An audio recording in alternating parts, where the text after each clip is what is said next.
Socialism. Utopian and Scientific. By Frederick Engels. Translated by Edward Aveling, Doctor of Science, Fellow of University College, London. With a special introduction by the author. Publisher's note. Socialism, Utopian and Scientific needs no preface. It ranks with the Communist Manifesto as one of the indispensable books for anyone desiring to understand the modern socialist movement. It has been translated into every language where capitalism prevails, and its circulation is more rapid than ever before. In 1900, when our publishing house had just begun the circulation of socialist books, we brought out the first American reprint of the authorized translation of this work. The many editions required by the growing demand have worn out the plates, and we are now reprinting it in more attractive form. It will be observed that the author in his introduction says that from 1883 to 1892, 20,000 copies of the book were sold in Germany. Our own sales of the book in America from 1900 to 1908 were not less than 30,000. Last year we published the first English version of the larger work to which the author refers in the opening page of his introduction. The translation is by Austin Lewis, and bears the title Landmarks of Scientific Socialism, cloth, $1. It includes the greater portion of the original work, omitting what is presented here, and also some of the personalities due to the heat of controversy. 2. Frederick Engels is second only to Karl Marx among socialist writers, and his influence in the United States is only beginning. CHK. June, 1908. Introduction. The present little book is, originally, a part of a larger whole. About 1875, Drive E. Düring, Privatdozent at Berlin University, suddenly and rather clamorously announced his conversion to socialism, and presented the German public not only with an elaborate socialist theory, but also with a complete practical plan for the reorganization of society. As a matter of course, he fell foul of his predecessors. Above all, he honored Marx by pouring out upon him the full vials of his wrath. This took place about the time when the two sections of the Socialist Party in Germany, Eisenachers and Lassalleans, had just effected their fusion, and thus obtained not only an immense increase of strength, but, what was more, the faculty of employing the whole of this strength against the common enemy. The Socialist Party in Germany was fast becoming a power. But to make it a power, the first condition was that the newly conquered unity should not be imperiled. And Dr. Düring openly proceeded to form around himself a sect, the nucleus of a future separate party. It thus became necessary to take up the gauntlet thrown down to us, and to fight out the struggle whether we liked it or not. This, however, though it might not be an over-difficult, was evidently a long-winded business. As is well known, we Germans are of a terribly ponderous Grundlichkeit, radical profundity, or profound radically, whatever you may like to call it. Whenever any one of us expounds what he considers a new doctrine, he has first to elaborate it into an all-comprising system. He has to prove that both the first principles of logic and the fundamental laws of the universe had existed from all eternity for no other purpose than to ultimately lead to this newly discovered, crowning theory. And Dr. Düring, in this respect, was quite up to the national mark.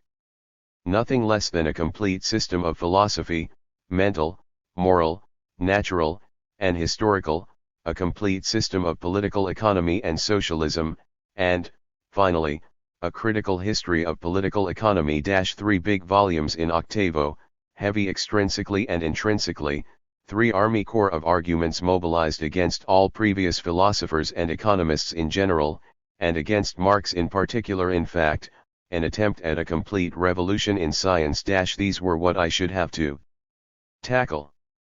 I had to treat of all and every possible subject, from the concepts of time and space to bimetallism, from the eternity of matter and motion to the perishable nature of moral ideas, from Darwin's natural selection to the education of youth in a future society. Anyhow, the systematic comprehensiveness of my opponent gave me the opportunity of developing, in opposition to him, and in a more connected form than had previously been done, the views held by Marx and myself on this great variety of subjects. And that was the principal reason which made me undertake this otherwise ungrateful task. My reply was first published in a series of articles in the Leipzig Vorwärts, the chief organ of the Socialist Party, and later on as a book, Herrn Eugen Düring's Umwälzung der Wissenschaft, Mr. E. Düring's Revolution in Science, a second edition of which appeared in Zurich, 1886.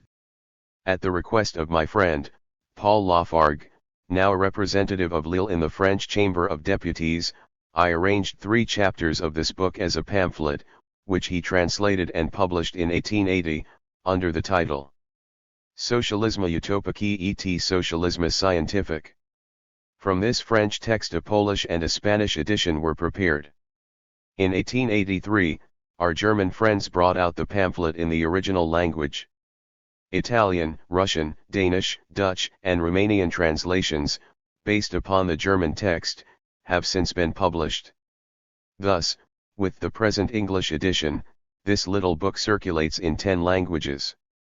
I am not aware that any other socialist work, not even our Communist Manifesto of 1848 or Marx's Capital, has been so often translated. In Germany it has had 4 editions of about 20,000 copies in all.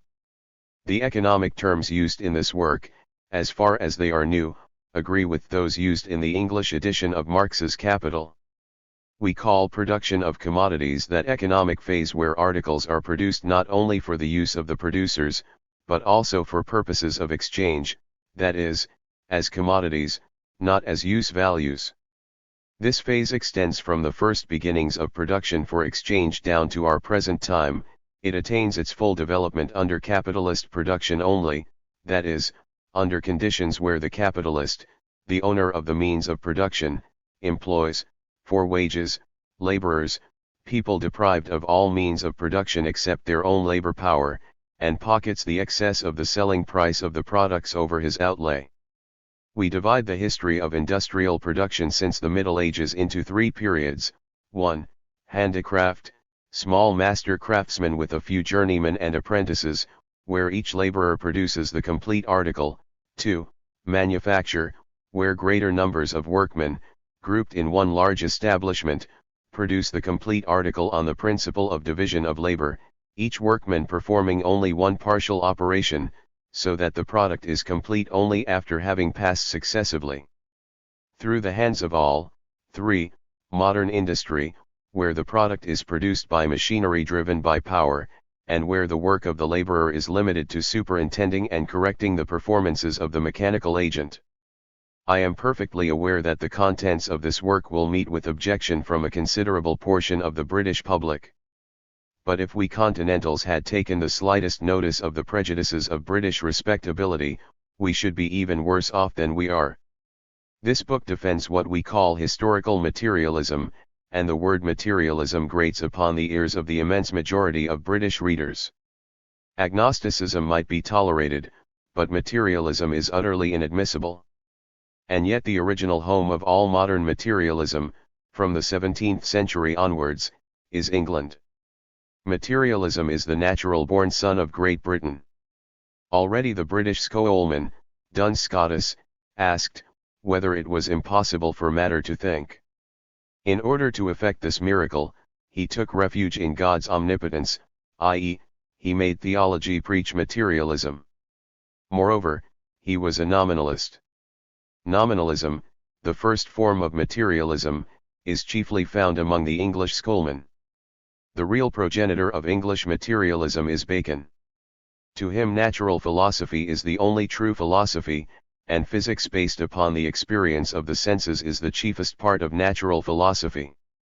Anaxagoras and his Homoiomyridae, Democritus and his atoms, he often quotes as his authorities. According to him the senses are infallible and the source of all knowledge. All science is based on experience, and consists in subjecting the data furnished by the senses to a rational method of investigation. Induction, analysis, comparison, observation, experiment, are the principal forms of such a rational method. Among the qualities inherent in matter, motion is the first and foremost, not only in the form of mechanical and mathematical motion, but chiefly in the form of an impulse, a vital spirit, a tension or a qual, to use a term of Jacob Boehm's a dash of matter. In Bacon, its first creator, materialism still includes within itself the germs of a many-sided development. On the one hand, matter, surrounded by a sensuous, poetic glamour, seems to attract man's whole entity by winning smiles. On the other, the aphoristically formulated doctrine pullulates with inconsistencies imported from theology. In its further evolution, materialism becomes one-sided. Hobbes is the man who systematized Baconian materialism. Knowledge based upon the senses loses its poetic blossom, it passes into the abstract experience of the mathematician, geometry is proclaimed as the queen of sciences. Materialism takes to misanthropy. If it is to overcome its opponent, misanthropic, fleshless spiritualism, and that on the latter's own ground, materialism has to chastise its own flesh and turn ascetic. Thus, from a sensual, it passes into an intellectual. 4. Entity, but thus, too, it evolves all the consistency, regardless of consequences, characteristic of the intellect. Hobbes, as Bacon's continuator, argues thus, if all human knowledge is furnished by the senses, then our concepts and ideas are but the phantoms, divested of their sensual forms, of the real world. Philosophy can but give names to these phantoms. One name may be applied to more than one of them. There may even be names of names. It would imply a contradiction if, on the one hand, we maintained that all ideas had their origin in the world of sensation, and, on the other, that a word was more than a word, that besides the beings known to us by our senses, beings which are one and all individuals, there existed also beings of a general, not individual, nature. An unbodily substance is the same absurdity as an unbodily body. Body, being, substance, are but different terms for the same reality. It is impossible to separate thought from matter that thinks. This matter is the substratum of all changes going on in the world. The word infinite is meaningless, unless it states that our mind is capable of performing an endless process of addition. Only material things being perceptible to us, we cannot know anything about the existence of God. My own existence alone is certain. Every human passion is a mechanical movement which has a beginning and an end. The objects of impulse are what we call good. Man is subject to the same laws as nature. Power and freedom are identical. Hobbes had systematized Bacon, without, however, furnishing a proof for Bacon's fundamental principle, the origin of all human knowledge from the world of sensation. It was Locke who, in his essay on the human understanding, supplied this proof. Hobbes had shattered the theistic prejudices of Baconian materialism. Collins, Didwall, Coward, Hartley, Priestley similarly shattered the last theological bars that still hemmed in Locke's sensationalism. At all events, for practical materialists, theism is but an easy-going way of getting rid of religion. B. Thus Karl Marx wrote about the British origin of modern materialism. If Englishmen nowadays do not exactly relish the compliment he paid their ancestors, more's the pity.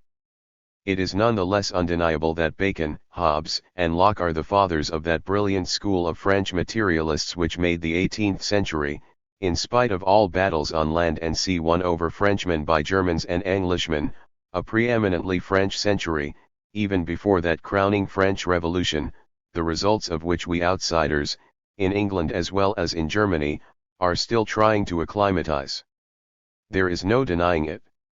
About the middle of this century, what struck every cultivated foreigner who set up his residence in England, was, what he was then bound to consider the religious bigotry and stupidity of the English respectable middle class. We, at that time, were all materialists, or, at least, very advanced freethinkers, and to us it appeared inconceivable that almost all educated people in England should believe in all sorts of impossible miracles, and that even geologists like Buckland and Mantle should contort the facts of their science so as not to clash too much with the myths of the Book of Genesis, while, in order to find people who dared to use their own intellectual faculties with regard to religious matters, you had to go amongst the uneducated, the great unwashed, as they were then called, the working people, especially the Owenite socialists. But England has been civilized since then. The exhibition of 1851 sounded the knell of English insular exclusiveness. England became gradually internationalized, in diet, in manners, in ideas, so much so that I begin to wish that some English manners and customs had made as much headway on the continent as other continental habits have made here. Anyhow, the introduction and spread of salad oil, before 1851 known only to the aristocracy, has been accompanied by a fatal spread of continental scepticism in matters religious, and it has come to this, that agnosticism, though not yet considered the thing quite as much as the Church of England, is yet very nearly on a par, as far as respectability goes, with baptism, and decidedly ranks above the Salvation Army. And I cannot help believing that under these circumstances it will be consoling to many who sincerely regret and condemn this progress of infidelity, to learn that these newfangled notions are not of foreign origin, are not made in Germany, like so many other articles of daily use, but are undoubtedly Old English, and that their British originators 200 years ago went a good deal further than their 5. descendants now dare to venture. What, indeed, is agnosticism, but, to use an expressive Lancashire term, shamefaced materialism? The agnostic's conception of nature is materialistic throughout. The entire natural world is governed by law, and absolutely excludes the intervention of action from without. But, he adds, we have no means either of ascertaining or of disproving the existence of some supreme being beyond the known universe. Now, this might hold good at the time when Laplace, to Napoleon's question, why in the great astronomer's Mécanique Céleste the Creator was not even mentioned, proudly replied, Je n'avais pas besoin de cette hypothèse.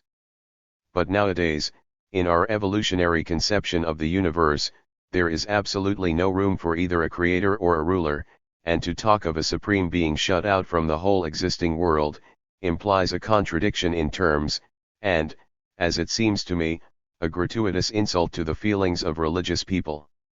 Again, our agnostic admits that all our knowledge is based upon the information imparted to us by our senses. But, he adds, how do we know that our senses give us correct representations of the objects we perceive through them? And he proceeds to inform us that, whenever he speaks of objects or their qualities, he does in reality not mean these objects and qualities, of which he cannot know anything for certain, but merely the impressions which they have produced on his senses. Now, this line of reasoning seems undoubtedly hard to beat by mere argumentation. But before there was argumentation, there was action. I'm enfant war die that. And human action had solved the difficulty long before human ingenuity invented it. The proof of the pudding is in the eating.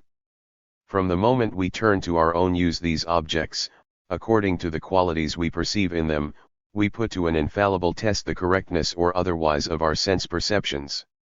If these perceptions have been wrong, then our estimate of the use to which an object can be turned must also be wrong, and our attempt must fail. But if we succeed in accomplishing our aim, if we find that the object does agree with our idea of it, and does answer the purpose we intended it for, then that is positive proof that our perceptions of it and of its qualities, so far, agree with reality outside ourselves. And whenever we find ourselves face to face with a failure, then we generally are not long in making out the cause that made us fail. We find that the perception upon which we acted was either incomplete and superficial, or combined with the results of other perceptions in a way not warranted by them, what we call defective reasoning. So long as we take care to train and to use our senses properly, and to keep our action within the limits prescribed by perceptions properly made and properly used, so long we shall find that the result of our action proves the conformity of our perceptions with the objective nature of the things perceived. Not in one single instance, so far, have we been led to the conclusion that our sense perceptions, scientifically controlled, induce in our minds ideas respecting the outer world that are, by their very nature, at variance with reality, or that there is an inherent incompatibility between the outer world and our sense perceptions of it. But then come the neo-Kantian agnostics and say, we may correctly perceive the qualities of a thing, but we cannot by any sensible or mental process grasp the thing in itself. This thing in itself is beyond our ken. To this Hegel, long since, has replied, if you know all the qualities of a thing, you know the thing itself, nothing remains but the fact that the said thing exists without us, and when your senses have taught you that fact, you have grasped the last remnant of the thing in itself, Kant's celebrated unknowable Ding und Sich. To which it may be added, that in Kant's time our knowledge of natural objects was indeed so fragmentary that he might well suspect, behind the little we knew about each of them, a mysterious thing in itself. But one after another these ungraspable things have been grasped, analyzed, and, what is more, reproduced by the giant progress of science, and what we can produce, we certainly cannot consider as unknowable. To the chemistry of the first half of the century organic substances were such mysterious objects. Now, we learn to build them up one after another from their chemical elements without the aid of organic processes. Modern chemists declare that as soon as the chemical constitution of no matter what body is known, it can be built up from its elements. We are still far from knowing the constitution of the highest organic substances, the albuminous bodies, but there is no reason why we should not, if only after centuries, arrive at that knowledge and, armed with it, produce artificial albumin. But if we arrive at that, we shall at the same time have produced organic life, for life, from its lowest to its highest forms, is but the normal mode of existence of albuminous bodies. 6. As soon, however, as our agnostic has made these formal mental reservations, he talks and acts as the rank materialist he at bottom is. He may say that, as far as we know, matter and motion, or as it is now called, energy, can neither be created nor destroyed, but that we have no proof of their not having been created at some time or other. But if you try to use this admission against him in any particular case, he will quickly put you out of court. If he admits the possibility of spiritualism in abstracto, he will have none of it in con serie too. As far as we know and can know, he will tell you there is no creator and no ruler of the universe. As far as we are concerned, matter and energy can neither be created nor annihilated. For us, mind is a mode of energy, a function of the brain. All we know is that the material world is governed by immutable laws, and so forth. Thus, as far as he is a scientific man, as far as he knows anything, he is a materialist. Outside his science, in spheres about which he knows nothing, he translates his ignorance into Greek and calls it agnosticism. At all events, one thing seems clear: even if I was an agnostic, it is evident that I could not describe the conception of history sketched out in this little book, as historical agnosticism. Religious people would laugh at me, agnostics would indignantly ask, was I going to make fun of them?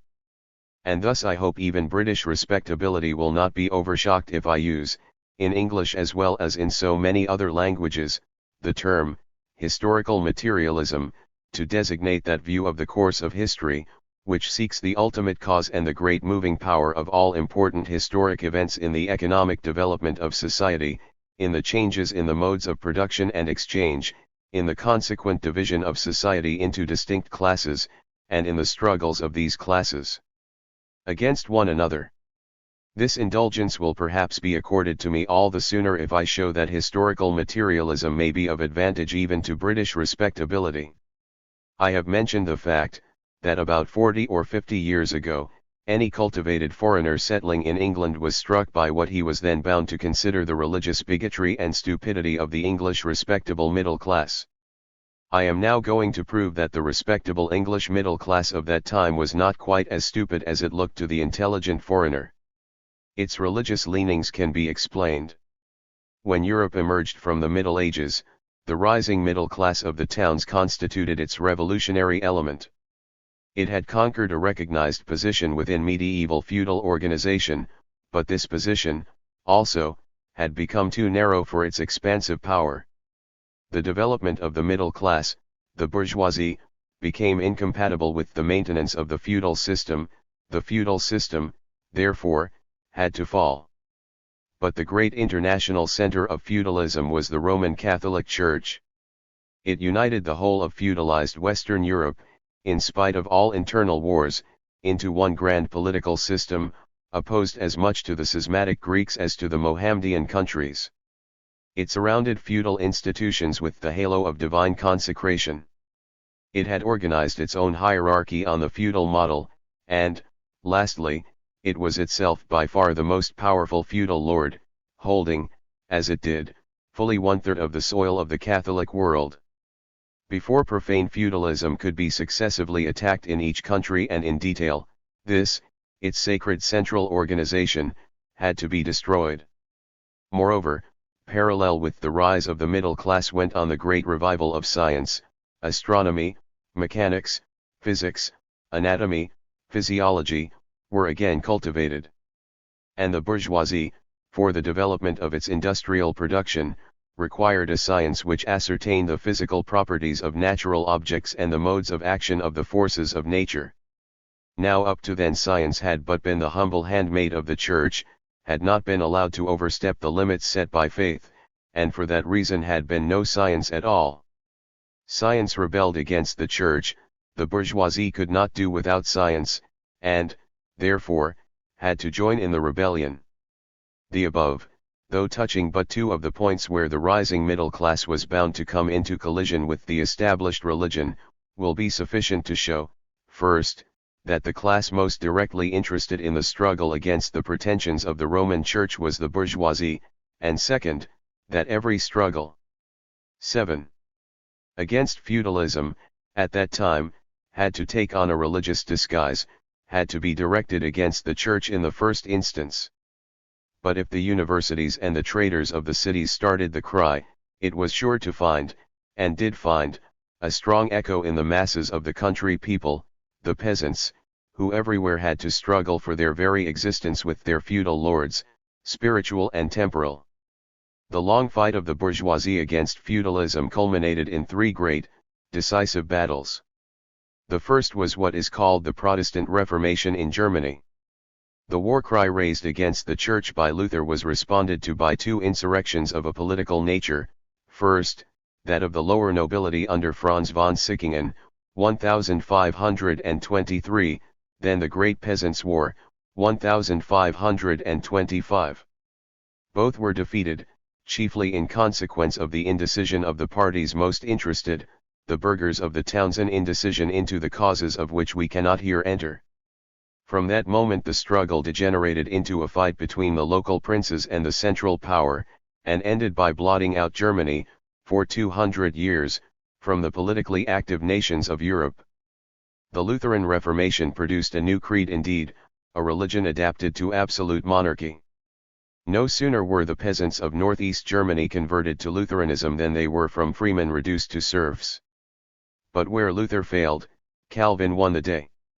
Calvin's creed was one fit for the boldest of the bourgeoisie of his time.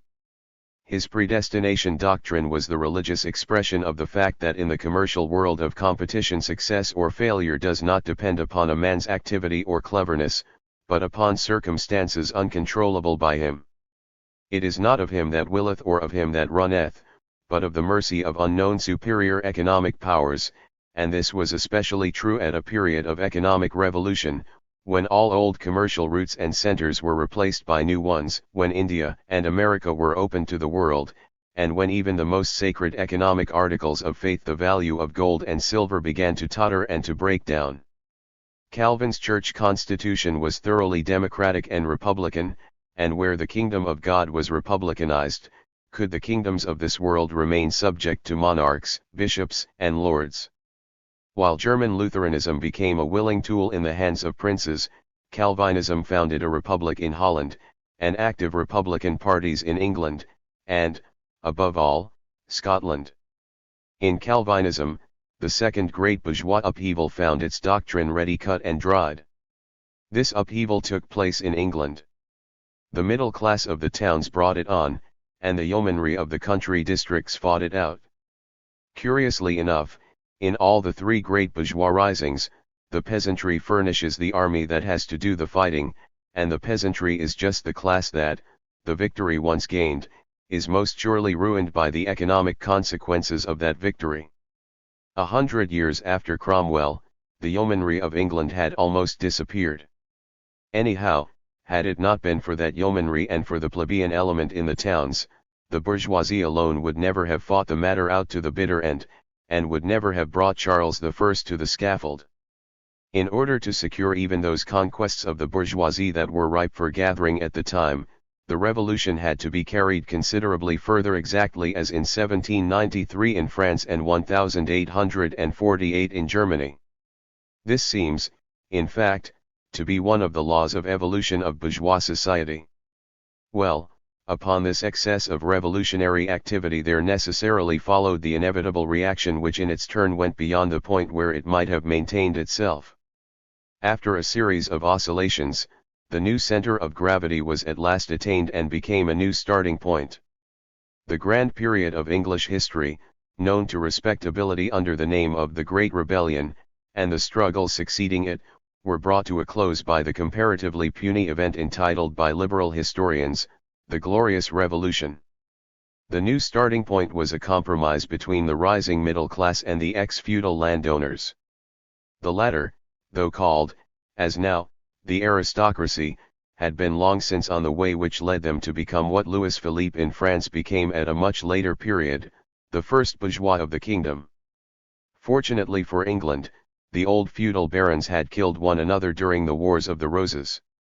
Their successors, though mostly scions of the old families, had been so much out of the direct line of descent that they constituted quite a new body, with habits and tendencies far more bourgeois than feudal.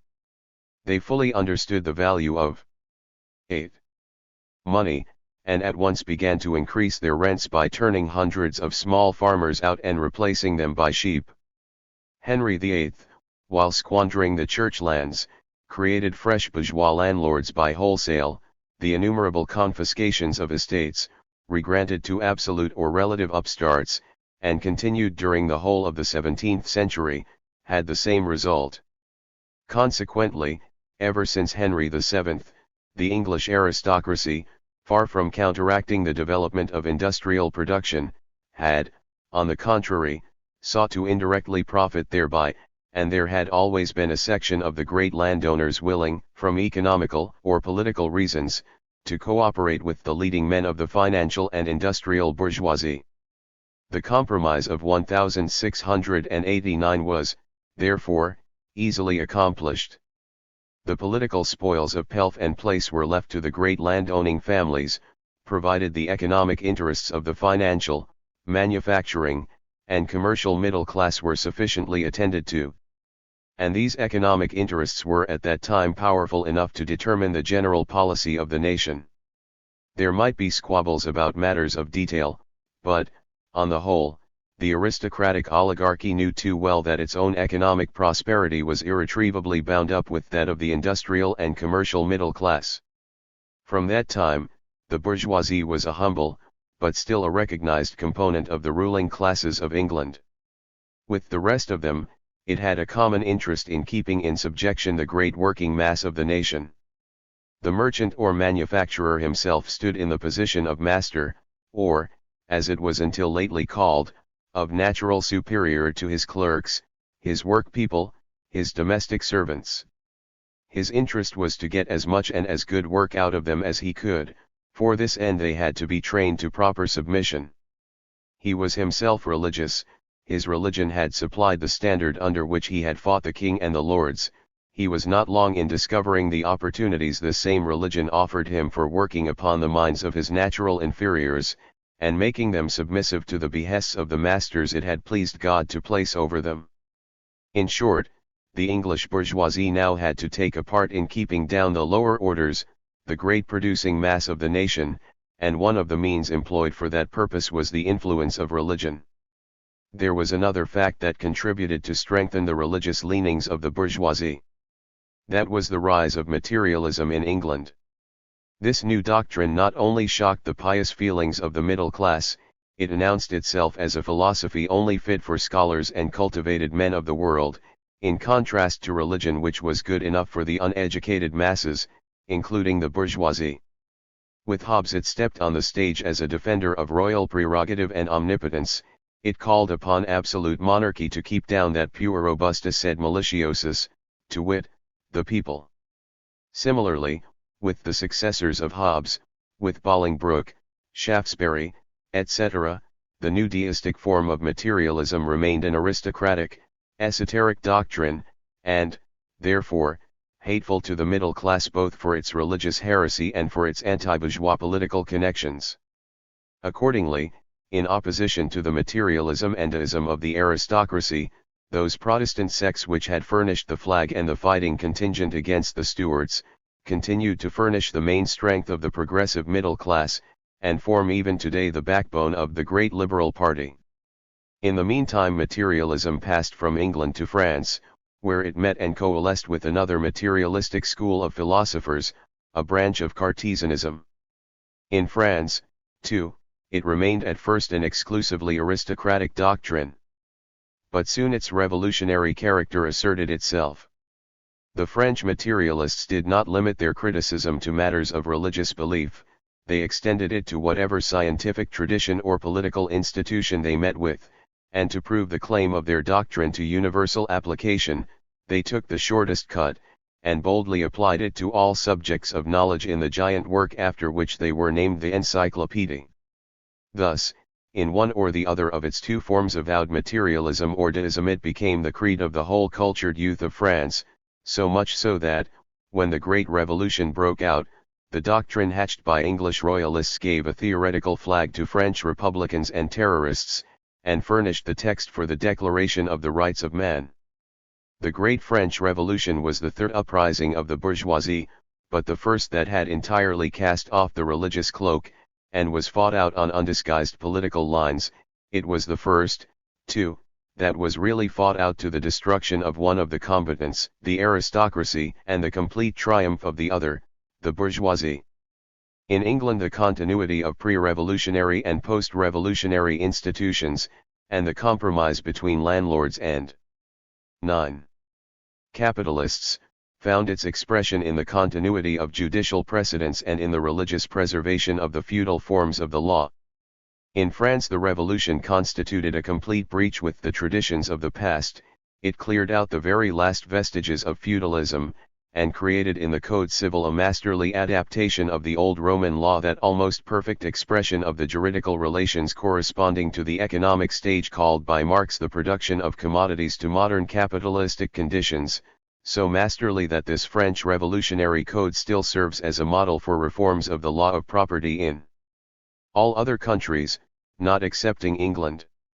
Let us, however, not forget that if English law continues to express the economic relations of capitalistic society in that barbarous feudal language which corresponds to the thing expressed, just as English spelling corresponds to English pronunciation, vous écrivez Londres et vous prononcez Constantinople, said a Frenchman, that same English law is the only one which has preserved through ages, and transmitted to America and the colonies the best part of that old Germanic personal freedom, local self-government, and independence from all interference but that of the law courts, which on the continent has been lost during the period of absolute monarchy, and has nowhere been as yet fully recovered.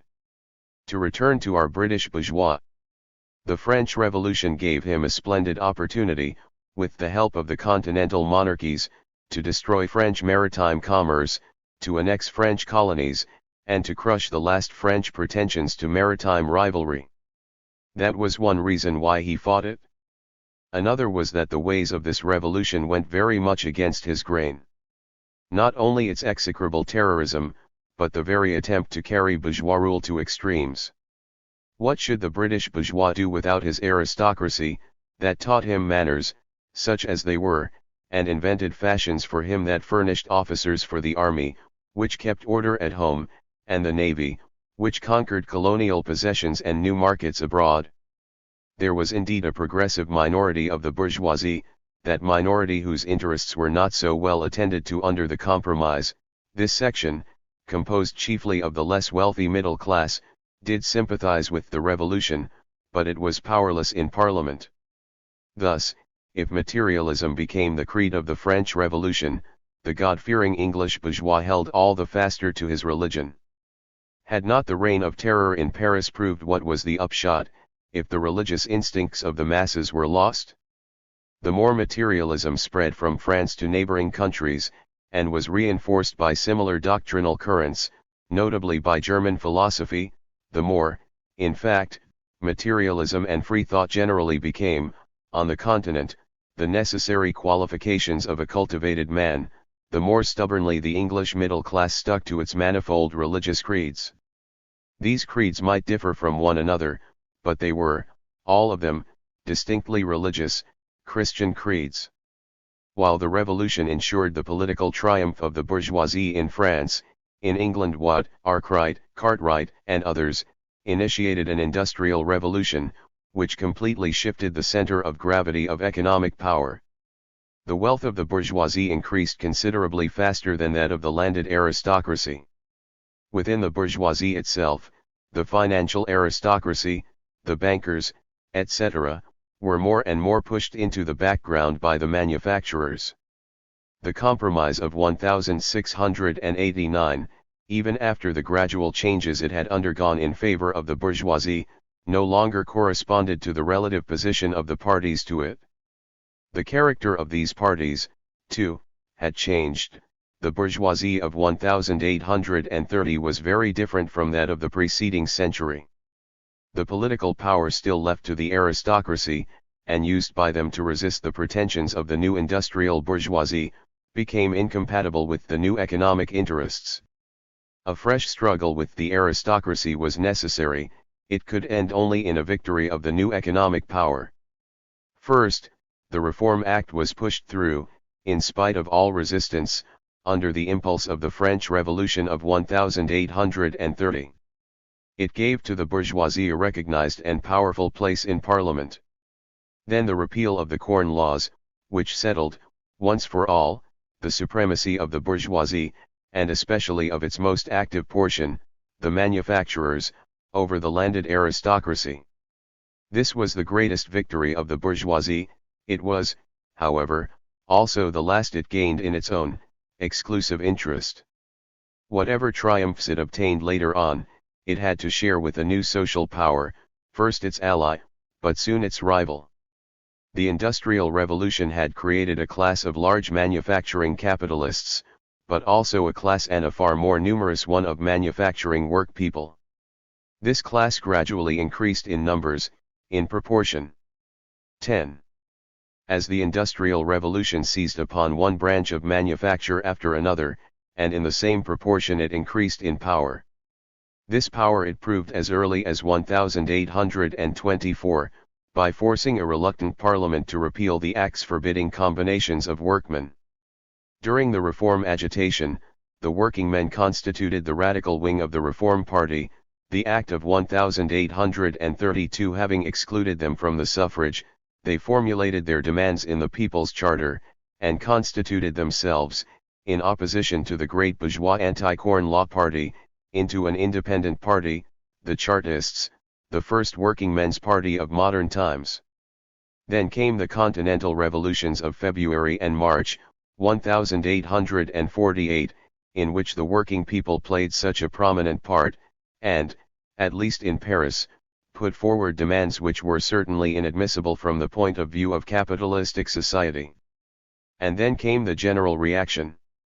First the defeat of the Chartists on the April 10, 1848, then the crushing of the Paris workingmen's insurrection in June of the same year, then the disasters of 1849 in Italy, Hungary, South Germany, and at last the victory of Louis Bonaparte over Paris, December 2, 1851. For a time, at least, the bugbear of working-class pretensions was put down, but at what cost? If the British bourgeois had been convinced before of the necessity of maintaining the common people in a religious mood, how much more must he feel that necessity after all these experiences? Regardless of the sneers of his continental compeers, he continued to spend thousands and tens of thousands, year after year, upon the evangelization of the lower orders, not content with his own native religious machinery, he appealed to Brother Jonathan, the greatest organizer in existence of religion as a trade, and imported from America revivalism, Moody and Sankey, and the like, and, finally, he accepted the dangerous aid of the Salvation Army, which revives the propaganda of early Christianity, appeals to the poor as the elect, fights capitalism in a religious way, and thus fosters an element of early Christian class antagonism, which one day may become troublesome to the well-to-do people who now find the ready money for it. It seems a law of historical development that the bourgeoisie can in no European country get hold of political power at least for any length of time in the same exclusive way in which the feudal aristocracy kept hold of it during the Middle Ages. Even in France, where feudalism was completely extinguished, the bourgeoisie, as a whole, has held full possession of the government for very short periods only. During Louis Philippe's reign, 1830–48, a very small portion of the bourgeoisie ruled the kingdom, by far the larger part were excluded from the suffrage by the high qualification. Under the Second Republic, 1848–51, the whole bourgeoisie ruled, but for 3 years only, their incapacity brought on the Second Empire. It is only now, in the Third Republic, that the bourgeoisie as a whole have kept possession of the helm for more than 20 years, and they are already showing lively signs of decadence. A durable reign of the bourgeoisie has been possible only in countries like America, where feudalism was unknown, and society at the very beginning started from a bourgeois basis. And even in France and America, the successors of the bourgeoisie, the working people, are already knocking at the door. In England, the bourgeoisie never held undivided sway. Even the victory of 1832 left the landed aristocracy in almost exclusive possession of all the leading government offices. The meekness with which the wealthy middle class submitted to this, remained inconceivable to me until the great liberal manufacturer, Mr. W.A. Forster, in a public speech implored the young men of Bradford to learn French, as a means to get on in the world, and quoted from his own experience how sheepish he looked when, as a cabinet minister, he had to move in society where French was, at least, as necessary as English. The fact was, the English middle class of that time were, as a rule, quite uneducated upstarts, and could not help leaving to the aristocracy those superior government places where other qualifications were required than mere insular narrowness and insular conceit, seasoned by business sharpness. See, even now the endless newspaper debates about middle-class education show that the English middle class does not yet consider itself good enough for the best education, and looks to something more modest. Thus, even after the repeal of the Corn Laws, it appeared a matter of course, that the men who had carried the day, the Cobdens, Brights, Forsters, etc., should remain excluded from a share in the official government of the country, until 20 years afterwards, a new Reform Act opened to them the door of the cabinet. The English bourgeoisie are, up to the present day, so deeply penetrated by a sense of their social inferiority that they keep up, at their own expense and that of the nation, an ornamental caste of drones to represent the nation worthily at all state functions, and they consider 11. Themselves highly honored whenever one of themselves is found worthy of admission into this select and privileged body, manufactured, after all, by themselves. The industrial and commercial middle class had, therefore, not yet succeeded in driving the landed aristocracy completely from political power when another competitor, the working class, appeared on the stage. The reaction after the Chartist movement and the Continental revolutions, as well as the unparalleled extension of English trade from 1848 to 1866, ascribed vulgarly to free trade alone, but due far more to the colossal development of railways, ocean steamers, and means of intercourse generally, had again driven the working class into the dependency of the Liberal Party, of which they formed, as in pre-Chartist times, the radical wing. Their claims to the franchise, however, gradually became irresistible, while the Whig leaders of the Liberals funked. Disraeli showed his superiority by making the Tories seize the favourable moment and introduce household suffrage in the boroughs, along with the redistribution of seats. Then followed the ballot, then in 1884 the extension of household suffrage to the counties and a fresh redistribution of seats, by which electoral districts were to some extent equalized. All these measures considerably increased the electoral power of the working class, so much so that in at least 150 to 200 constituencies that class now furnishes the majority of voters. But parliamentary government is a capital school for teaching respect for tradition. If the middle class look with awe and veneration upon what Lord John Manners playfully called our old nobility, the mass of the working people then looked up with respect and deference to what used to be designated as their betters, the middle class. Indeed, the British workman, some 15 years ago, was the model workman, whose respectful regard for the position of his master, and whose self-restraining modesty in claiming rights for himself, consoled our German economists of the Cathedral Socialist School for the incurable communistic and revolutionary tendencies of their own working men at home. But the English middle class, the good men of business as they are, saw farther than the German professors. They had shared their power but reluctantly with the working class. They had learned, during the Chartist years, what that pure robusta sed maliciosus, the people, is capable of. And since that time, they had been compelled to incorporate the better part of the People's Charter in the statutes of the United Kingdom. Now, if ever, the people must be kept in order by moral means, and the first and foremost of all moral means of action upon the masses is and remains religion. Hence the parsons' majorities on the school boards, hence the increasing self-taxation of the bourgeoisie for the support of all sorts of revivalism, from ritualism to the Salvation Army. And now came the triumph of British respectability over the free thought and religious laxity of the continental bourgeois. The workmen of France and Germany had become rebellious. They were thoroughly infected with socialism, and, for very good reasons, were not at all particular as to the legality of the means by which to secure their own ascendancy. The pure robustus, here, turned from day to day more maliciosus. Nothing remained to the French and German bourgeoisie as a last resource but to silently drop their free thought, as a youngster, when seasickness creeps upon him, quietly drops the burning cigar he brought swaggeringly on board. One by one, the scoffers turned pious in outward behavior, spoke with respect of the Church, its dogmas and rites, and even conformed with the latter as far as could not be helped. French bourgeoisie dined maigre on Fridays, and German ones sat out long Protestant sermons in their pews on Sundays. They had come to grief with materialism. Die Religion must dem Volker halten werden, religion must be kept alive for the people, that was the only and the last means to save society from utter ruin. Unfortunately for themselves, they did not find this out until they had done their level best to break up religion forever.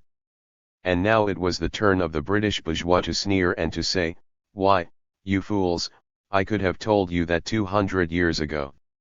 However, I am afraid neither the religious stolidity of the British, nor the post-festum conversion of the continental bourgeois will stem the rising proletarian tide. Tradition is a great retarding force, is the vis inertia of history, but, being merely passive, is sure to be broken down, and thus religion will be no lasting safeguard to capitalist society. If our juridical, philosophical, and religious ideas are the more or less remote offshoots of the economical relations prevailing in a given society, such ideas cannot, in the long run, 12. Withstand the effects of a complete change in these relations. And, unless we believe in supernatural revelation, we must admit that no religious tenets will ever suffice to prop up a tottering society. In fact, in England, too, the working people have begun to move again. They are, no doubt, shackled by traditions of various kinds. Bourgeois traditions, such as the widespread belief that there can be but two parties, conservatives and liberals, and that the working class must work out its salvation by and through the great liberal party. Working men's traditions, inherited from their first tentative efforts at independent action, such as the exclusion, from ever so many old trade unions, of all applicants who have not gone through a regular apprenticeship, which means the breeding, by every such union, of its own blacklegs. But for all that the English working class is moving, as even Professor Brentano has sorrowfully had to report to his brother cathedral socialists. It moves, like all things in England, with a slow and measured step, with hesitation here, with more or less unfruitful, tentative attempts there. It moves now and then with an overcautious mistrust of the name of socialism, while it gradually absorbs the substance, and the movement spreads and seizes one layer of the workers after another. It has now shaken out of their torpor the unskilled labourers of the East End of London, and we all know what a splendid impulse these fresh forces have given it in return. And if the pace of the movement is not up to the impatience of some people, let them not forget that it is the working class which keeps alive the finest qualities of the English character, and that, if a step in advance is once gained in England, it is, as a rule, never lost afterwards. If the sons of the old Chartists, for reasons explained above, were not quite up to the mark, the grandsons bid fair to be worthy of their forefathers. But the triumph of the European working class does not depend upon England alone. It can only be secured by the cooperation of, at least, England, France, and Germany. In both the latter countries the working class movement is well ahead of England. In Germany it is even within measurable distance of success. The progress it has there made during the last 25 years is unparalleled.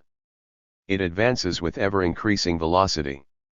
If the German middle class have shown themselves lamentably deficient in political capacity, discipline, courage, energy, and perseverance, the German working class have given ample proof of all these qualities. 400 years ago, Germany was the starting point of the first upheaval of the European middle class. As things are now, is it outside the limits of possibility that Germany will be the scene, too, of the first great victory of the European proletariat? F. Engels. April 20, 1892. Socialism.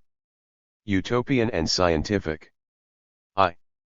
Modern socialism is, in its essence, the direct product of the recognition, on the one hand, of the class antagonisms, existing in the society of today, between proprietors and non-proprietors, between capitalists and wage workers, on the other hand, of the anarchy existing in production.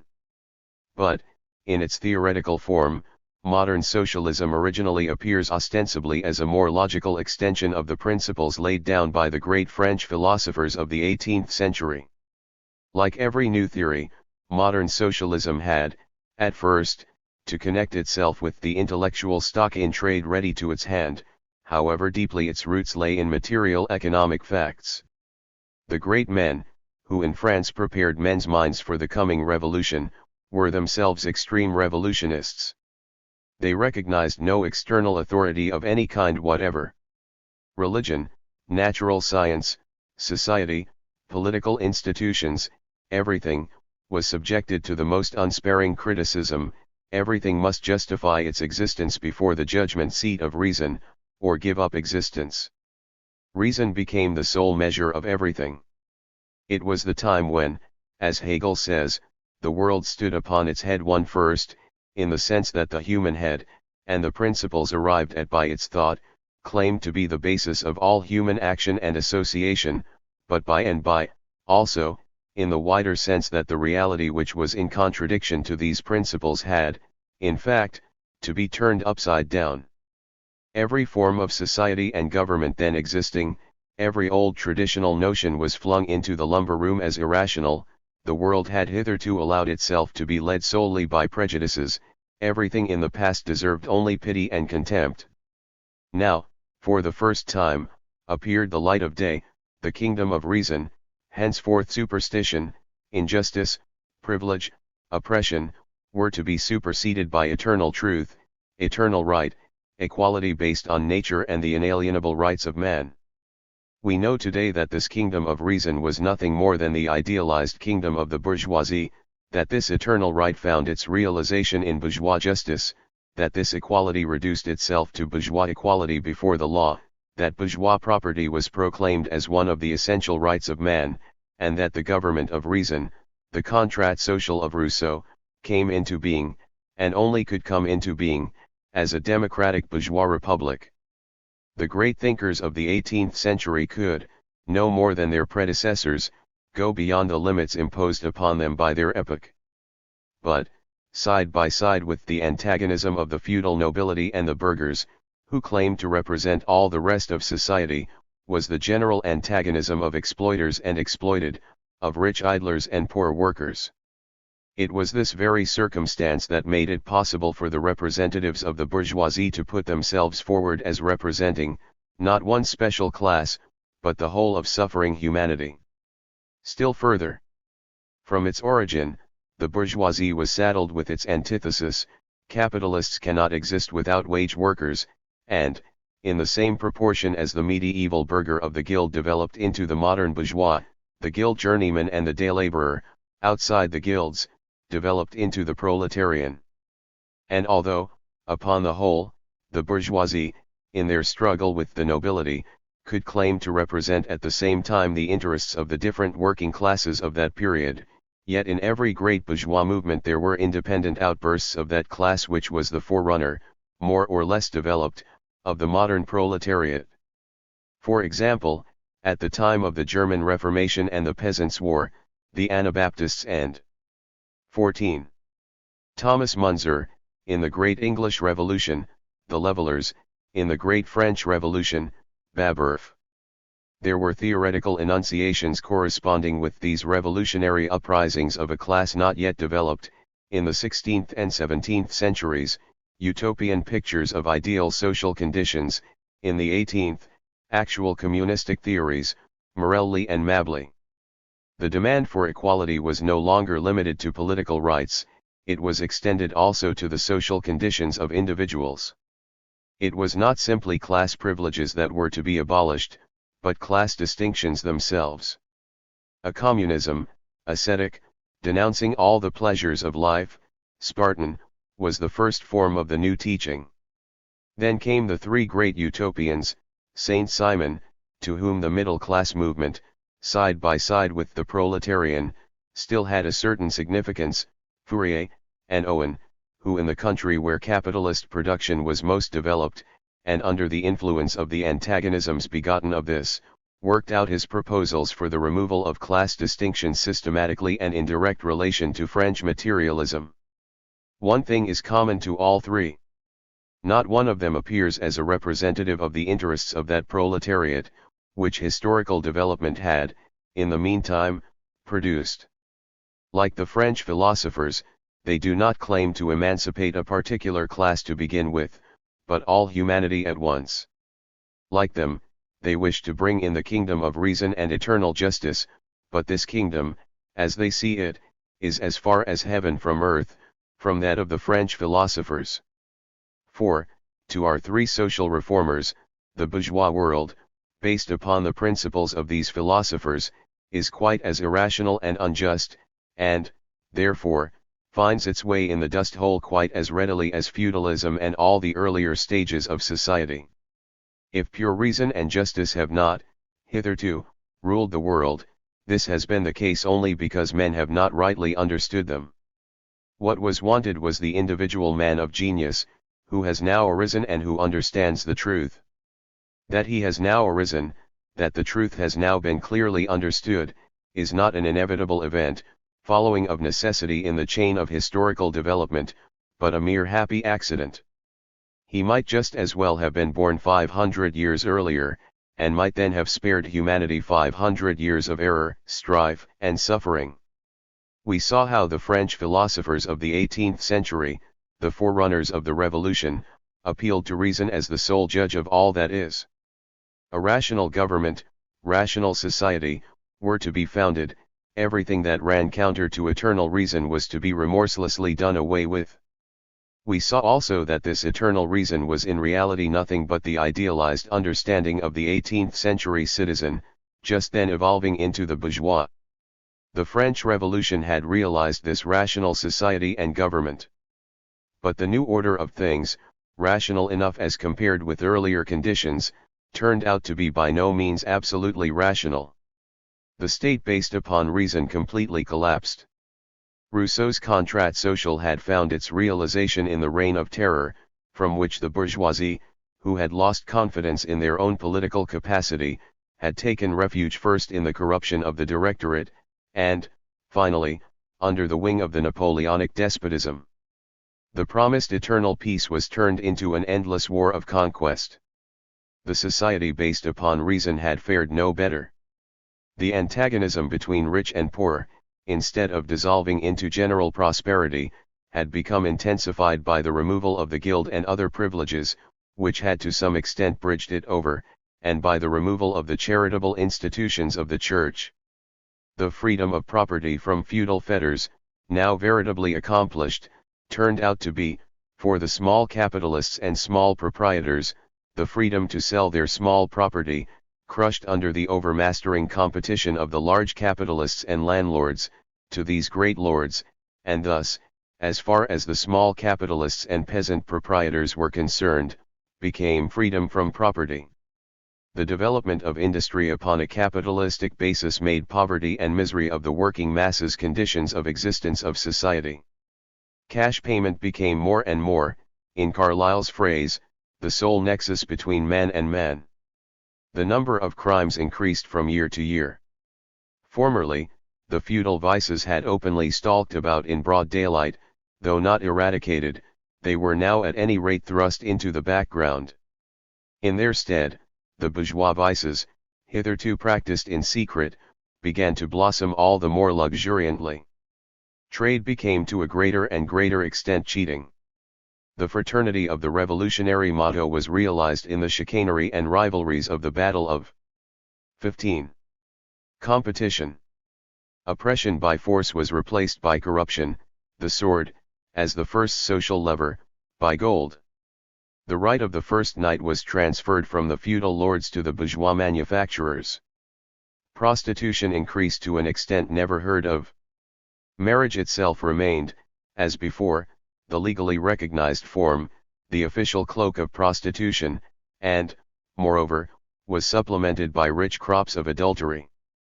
In a word, compared with the splendid promises of the philosophers, the social and political institutions born of the triumph of reason were bitterly disappointing caricatures.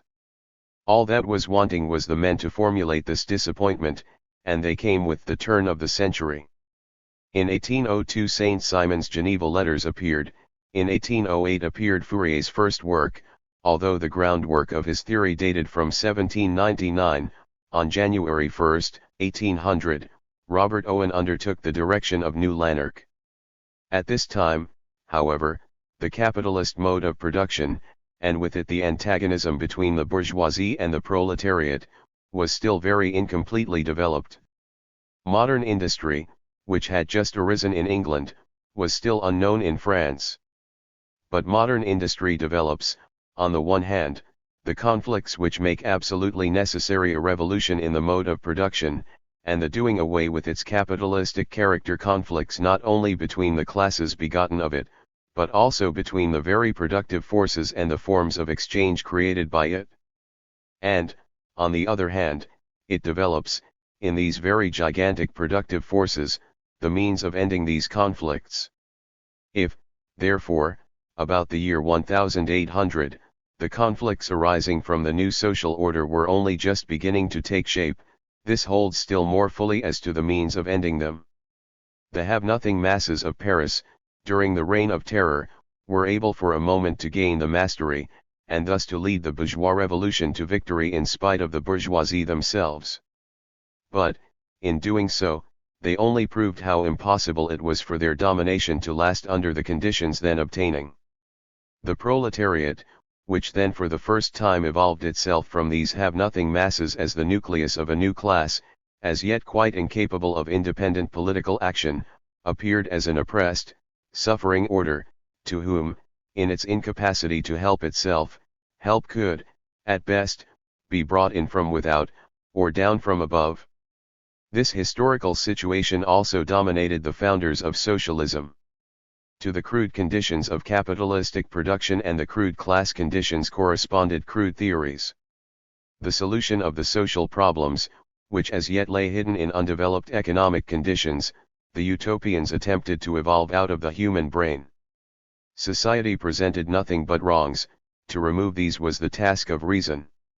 It was necessary, then, to discover a new and more perfect system of social order and to impose this upon society from without by propaganda, and, wherever it was possible, by the example of model experiments. These new social systems were foredoomed as utopian. The more completely they were worked out in detail, the more they could not avoid drifting off into pure fantasies. These facts once established, we need not dwell a moment longer upon this side of the question, now wholly belonging to the past. We can leave it to the literary small fry to solemnly quibble over these fantasies, which today only make us smile, and to crow over the superiority of their own bald reasoning, as compared with such insanity. For ourselves, we delight in the stupendously grand thoughts and germs of thought that everywhere break out through their fantastic covering, and to which these Philistines are blind. Saint Simon was a son of the great French Revolution, at the outbreak of which he was not yet 30. The Revolution was the victory of the Third Estate, i.e., of the great masses of the nation, working in production and in trade, over the privileged idle classes, the nobles, and the priests. But the victory of the Third Estate soon revealed itself as exclusively the victory of a small part of this estate, as the conquest of political power by the socially privileged section of it, i.e., the propertied bourgeoisie. And the bourgeoisie had certainly developed rapidly during the Revolution, partly by speculation in the lands of the nobility and of the church, confiscated and afterwards put up for sale, and partly by frauds upon the nation by means of army contracts. It was the domination of these swindlers that, under the Directorate, brought France to the verge of ruin, and thus gave Napoleon the pretext for his coup d'état. 16. Hence, to Saint Simon the antagonism between the Third Estate and the privileged classes took the form of an antagonism between workers and idlers. The idlers were not merely the old privileged classes, but also all who, without taking any part in production or distribution, lived on their incomes. And the workers were not only the wage workers, but also the manufacturers, the merchants, the bankers. That the idlers had lost the capacity for intellectual leadership and political supremacy had been proved, and was by the Revolution finally settled. That the non-possessing classes had not this capacity seemed to Saint Simon proved by the experiences of the Reign of Terror. Then, who was to lead and command? According to Saint Simon, science and industry, both united by a new religious bond, destined to restore that unity of religious ideas which had been lost since the time of the Reformation, a necessarily mystic and rigidly hierarchic new Christianity. But science, that was the scholars, and industry, that was in the first place, the working bourgeois, manufacturers, merchants, bankers. These bourgeoisie were certainly, intended by Saint Simon to transform themselves into a kind of public officials, of social trustees, but they were still to hold, vis-a-vis of the workers, a commanding and economically privileged position. The bankers especially were to be called upon to direct the whole of social production by the regulation of credit. This conception was in exact keeping with the time in which modern industry in France and, with it, the chasm between bourgeoisie and proletariat was only just coming into existence. But what Saint Simon especially lays stress upon is this: what interests him first, and above all other things, is the lot of the class that is the most numerous and the most poor, la classe la plus nombreuse et la plus pauvre. Already, in his Geneva letters, Saint Simon lays down the proposition that all men ought to work. In the same work he recognizes also that the Reign of Terror was the reign of the non-possessing masses. See, says he to them, what happened in France at the time when your comrades held sway there. They brought about a famine. But to recognize the French Revolution as a class war, and not simply one between nobility and bourgeoisie, but between nobility, bourgeoisie, and the non-possessors, was, in the year 1802, a most pregnant discovery. In 1816, he declares that politics is the science of production, and foretells the complete absorption of politics by economics. The knowledge that economic conditions are the basis of political institutions appears here only in embryo.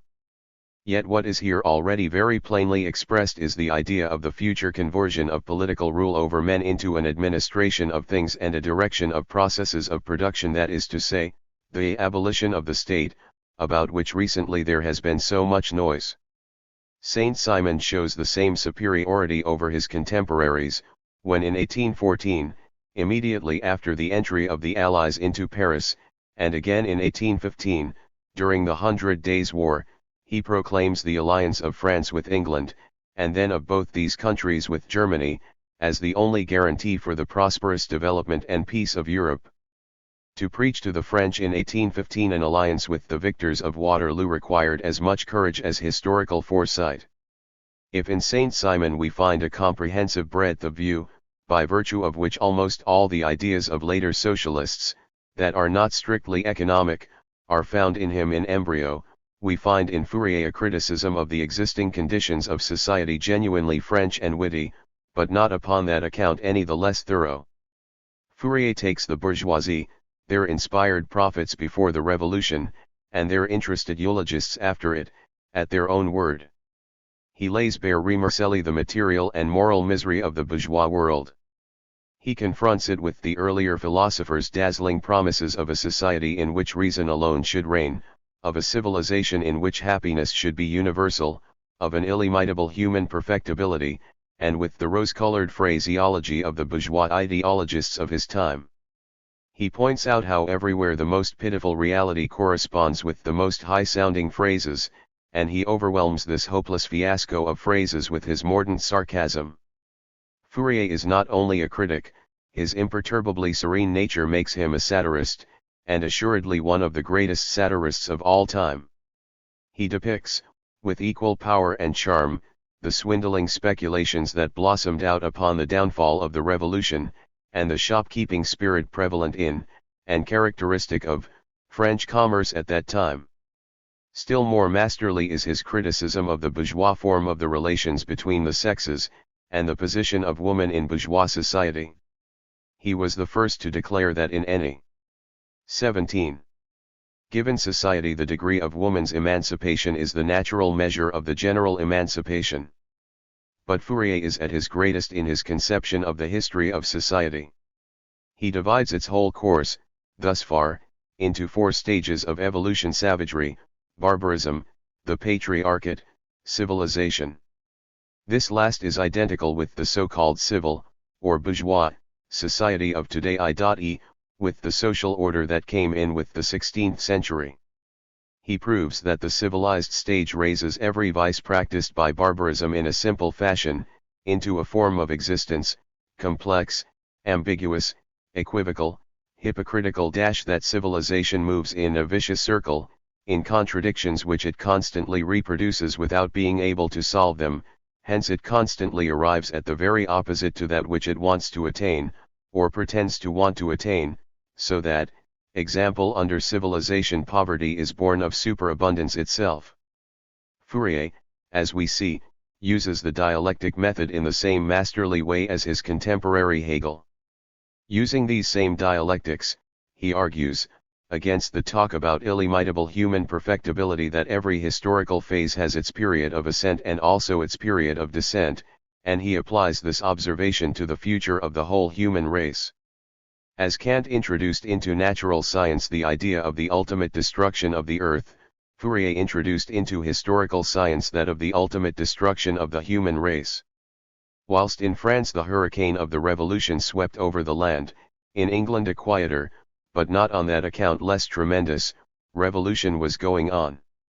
Steam and the new tool-making machinery were transforming manufacture into modern industry, and thus revolutionizing the whole foundation of bourgeois society. The sluggish march of development of the manufacturing period changed into a veritable storm and stress period of production. With constantly increasing swiftness the splitting up of society into large capitalists and non-possessing proletarians went on. Between these, instead of the former stable middle class, an unstable mass of artisans and small shopkeepers, the most fluctuating portion of the population, now led a precarious existence. The new mode of production was, as yet, only at the beginning of its period of ascent, as yet it was the normal, regular method of production, the only one possible under existing conditions. Nevertheless, even then it was producing crying social abuses: the herding together of a homeless population in the worst quarters of the large towns, the loosening of all traditional moral bonds, of patriarchal subordination, of family relations, overwork, especially of women and children, to a frightful extent, complete demoralization of the working class, suddenly flung into altogether new conditions, from the country into the town, from agriculture into modern industry, from stable conditions of existence into insecure ones that changed from day to day. At this juncture there came forward as a reformer a manufacturer 29 years old, a man of almost sublime, childlike simplicity of character, and at the same time one of the few born leaders of men. Robert Owen had adopted the teaching of the materialistic philosophers, that man's character is the product, on the one hand, of heredity, on the other, of the environment of the individual during his lifetime, and especially during his period of development. In the Industrial Revolution most of his class saw only chaos and confusion, and the opportunity of fishing in these troubled waters and making large fortunes quickly. He saw in it the opportunity of putting into practice his favorite theory, and so of bringing order out of chaos. He had already tried it with success, as superintendent of more than 500 men in a Manchester factory. From 1800 to 1829, he directed the great cotton mill at New Lanark, in Scotland, as managing partner, along the same lines, but with greater freedom of action and with a success that made him a European reputation. A population, originally consisting of the most diverse and, for the most part, very demoralized elements, a population that gradually grew to 2,500, he turned into a model colony, in which drunkenness, police, magistrates, lawsuits, poor laws, charity, were unknown. And all this simply by placing the people in conditions worthy of human beings, and especially by carefully bringing up the rising generation. He was the founder of infant schools, and introduced them first at New Lanark. At the age of 2 the children came to school, where they enjoyed themselves so much that they could scarcely be got home again. Whilst his competitors worked their people 13 or 14 hours a day, in New Lanark the working day was only 10.5 hours. When a crisis in cotton stopped work for 4 months, his workers received their full wages all the time. And with all this the business 18 more than doubled in value, and to the last yielded large profits to its proprietors. In spite of all this, Owen was not content.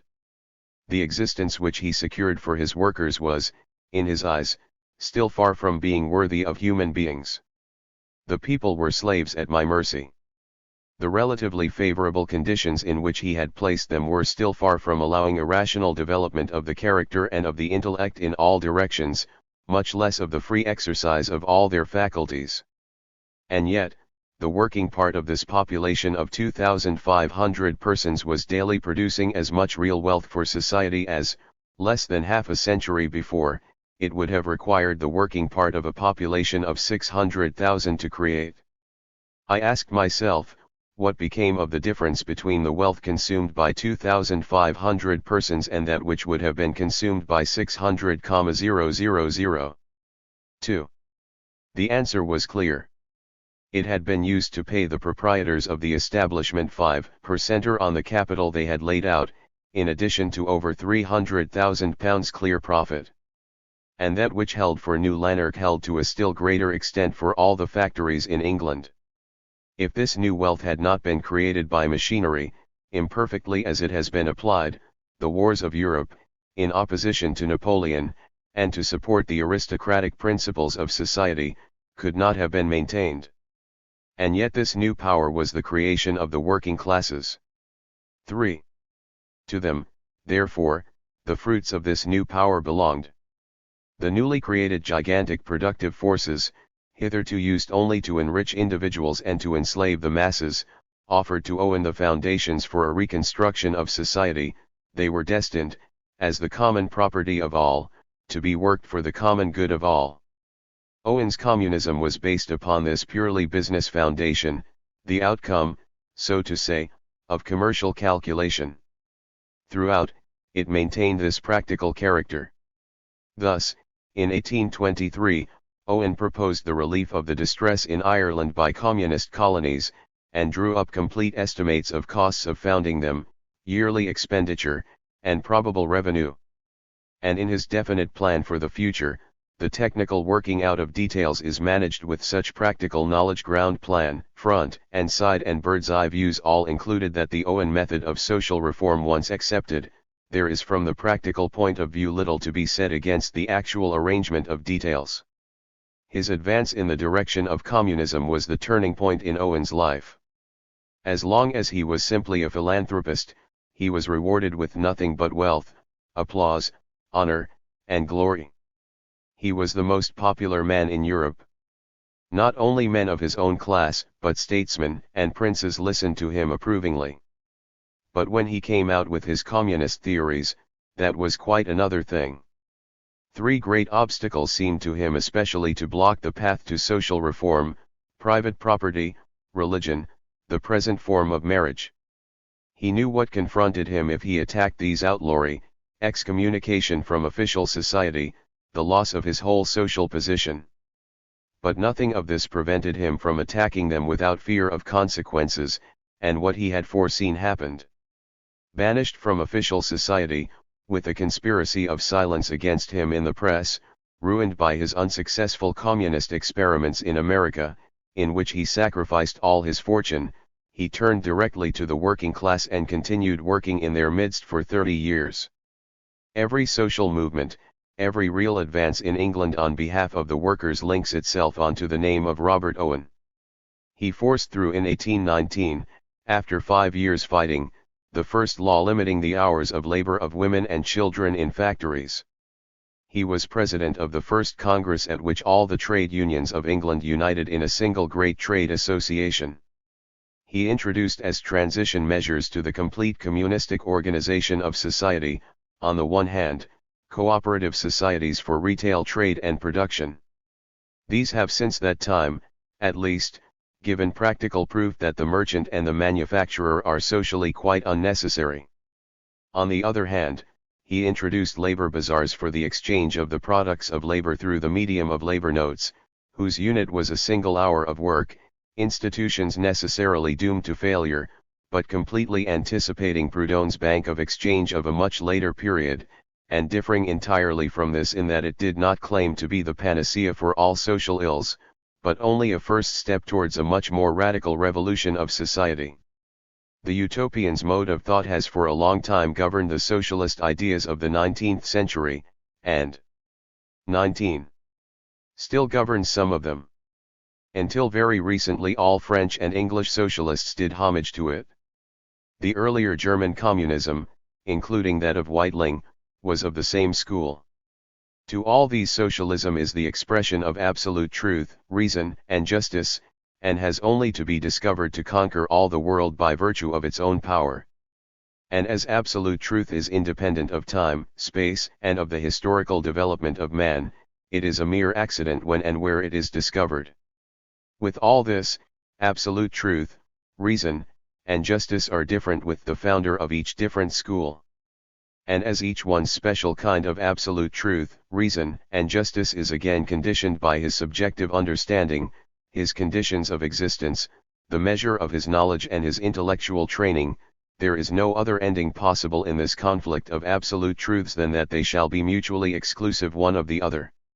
Hence, from this nothing could come but a kind of eclectic, average socialism, which, as a matter of fact, has up to the present time dominated the minds of most of the socialist workers in France and England.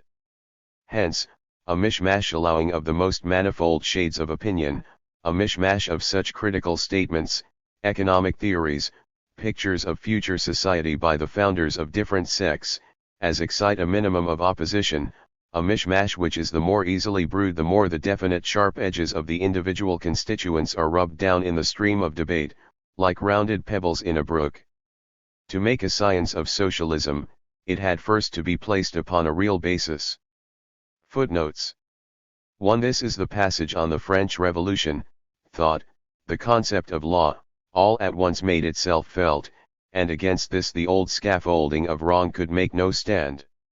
In this conception of law, therefore, a constitution has now been established, and henceforth everything must be based upon this.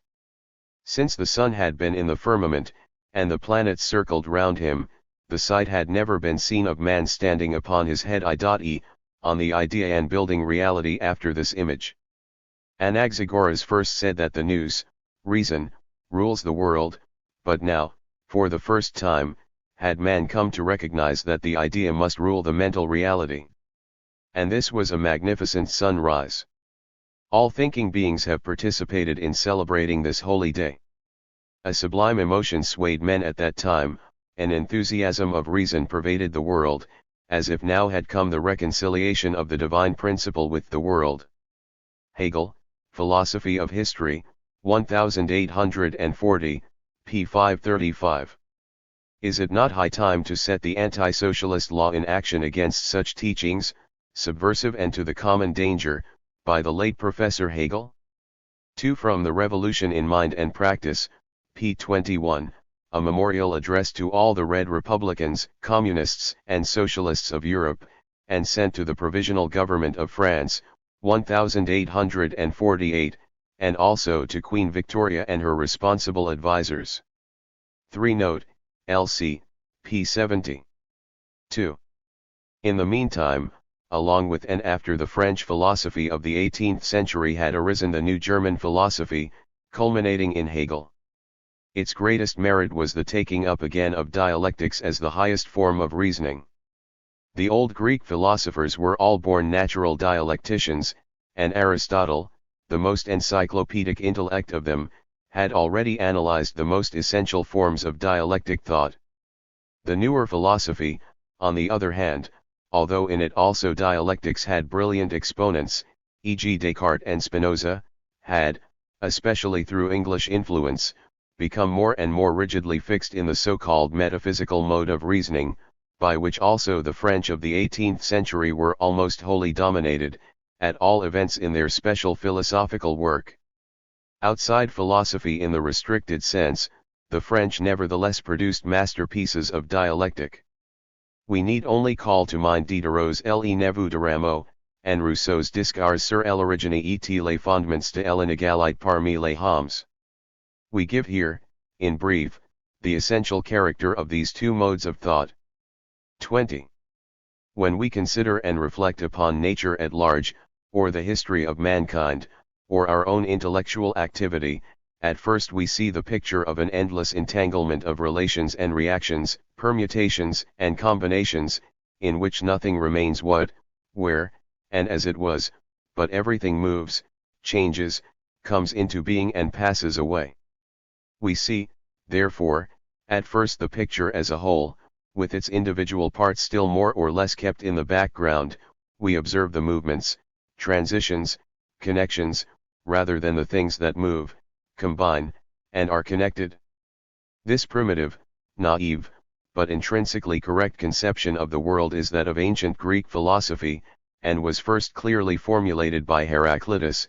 Everything is and is not, for everything is fluid, is constantly changing, constantly coming into being and passing away. But this conception, correctly as it expresses the general character of the picture of appearances as a whole, does not suffice to explain the details of which this picture is made up, and so long as we do not understand these, we have not a clear idea of the whole picture. In order to understand these details we must detach them from their natural or historical connection and examine each one separately, its nature, special causes, effects, etc. This is, primarily, the task of natural science and historical research, branches of science which the Greeks of classical times, on very good grounds, relegated to a subordinate position, because they had first of all to collect materials for these sciences to work upon. A certain amount of natural and historical material must be collected before there can be any critical analysis, comparison, and arrangement in classes, orders, and species.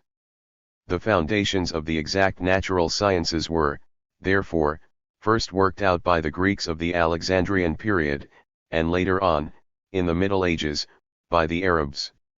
Real natural science dates from the second half of the 15th century, and thence onward it has advanced with constantly increasing rapidity. The analysis of nature into its individual parts, the grouping of the different natural processes and objects in definite classes, the study of the internal anatomy of organized bodies in their manifold forms, these were the fundamental conditions of the gigantic strides in our knowledge of nature that have been made during the last 400 years.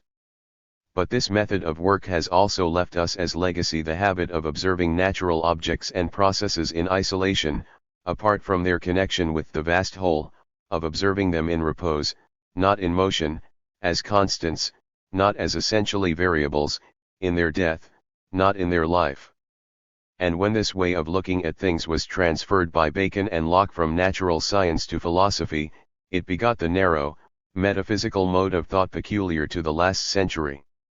To the metaphysician, things, and their mental reflexes, ideas, are isolated, are to be considered one after the other and apart from each other, are objects of investigation fixed, rigid, given once for all.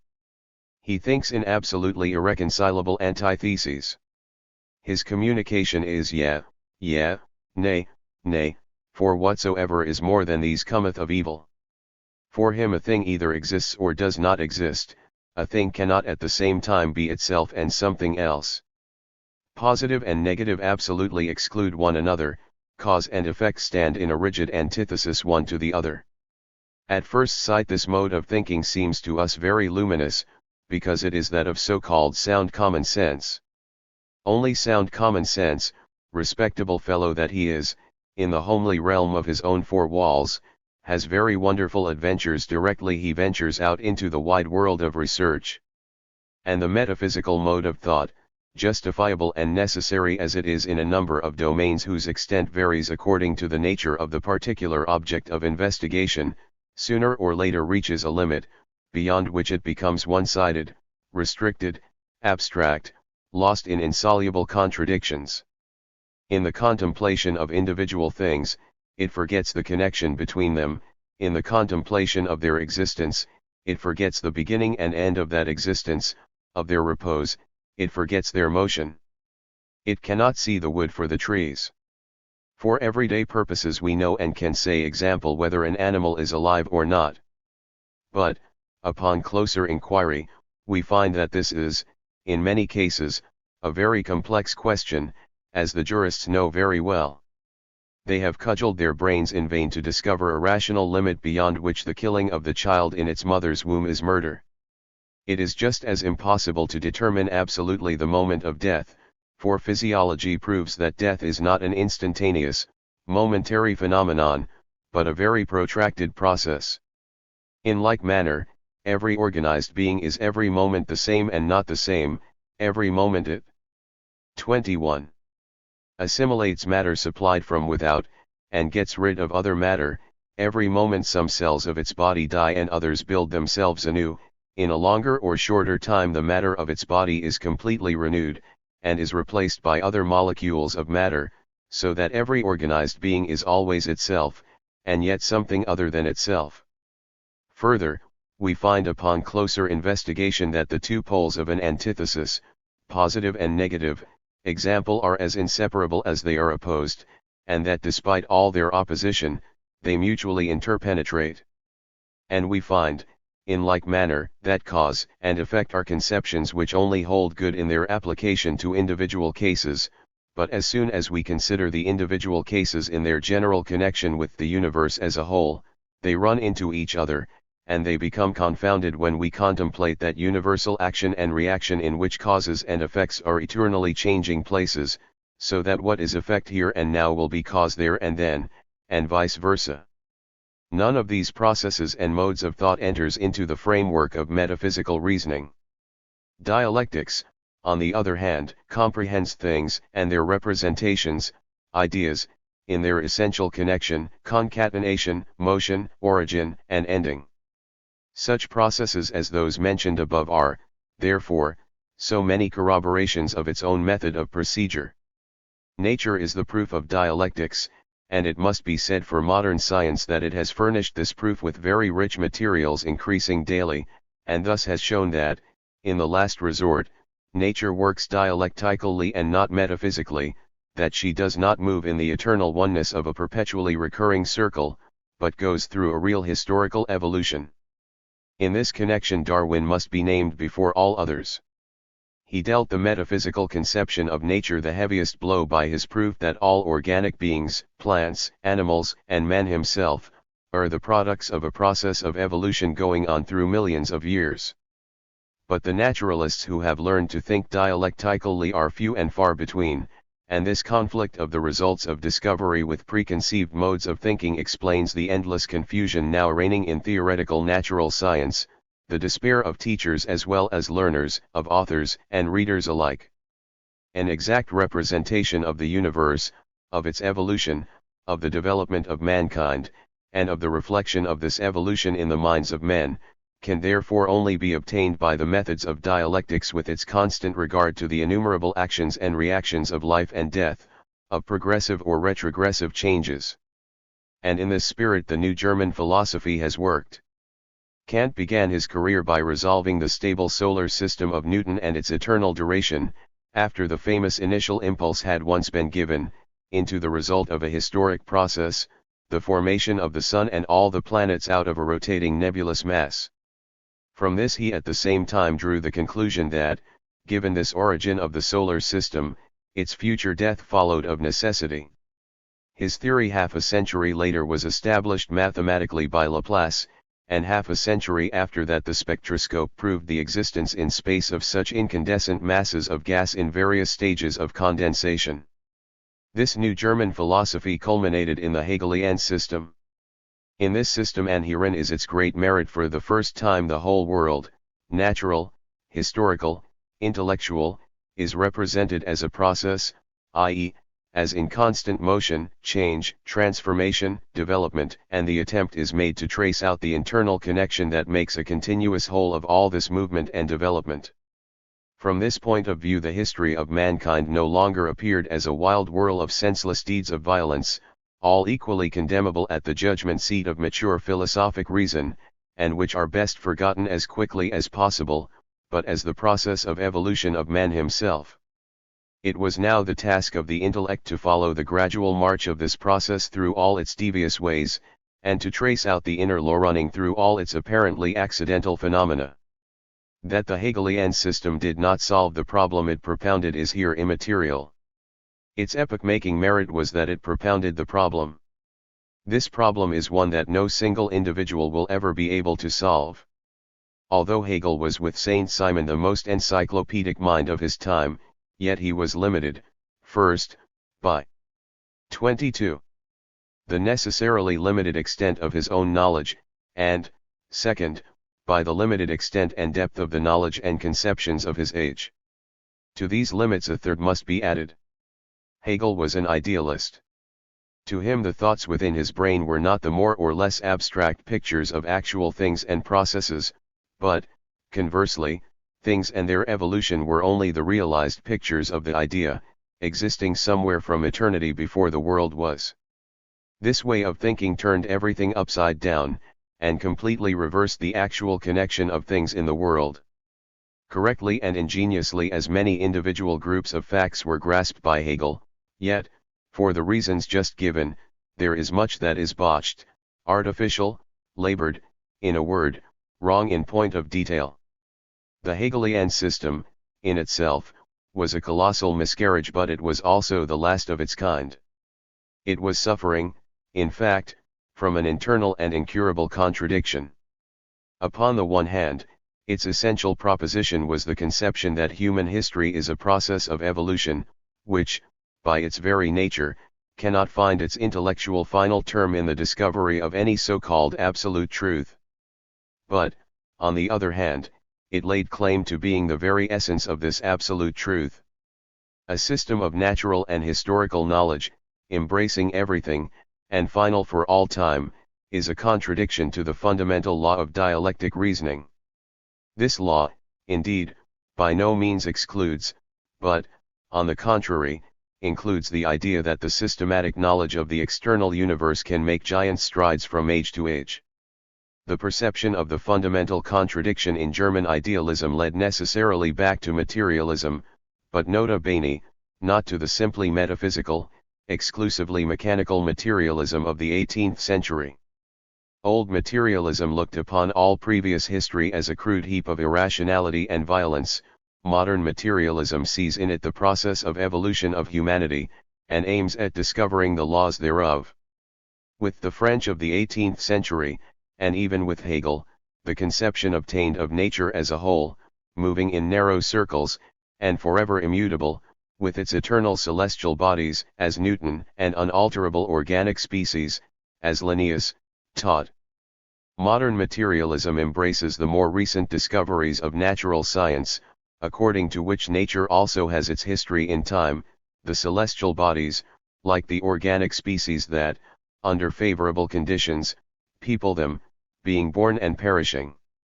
And even if nature, as a whole, must still be said to move in recurrent cycles, these cycles assume infinitely larger dimensions.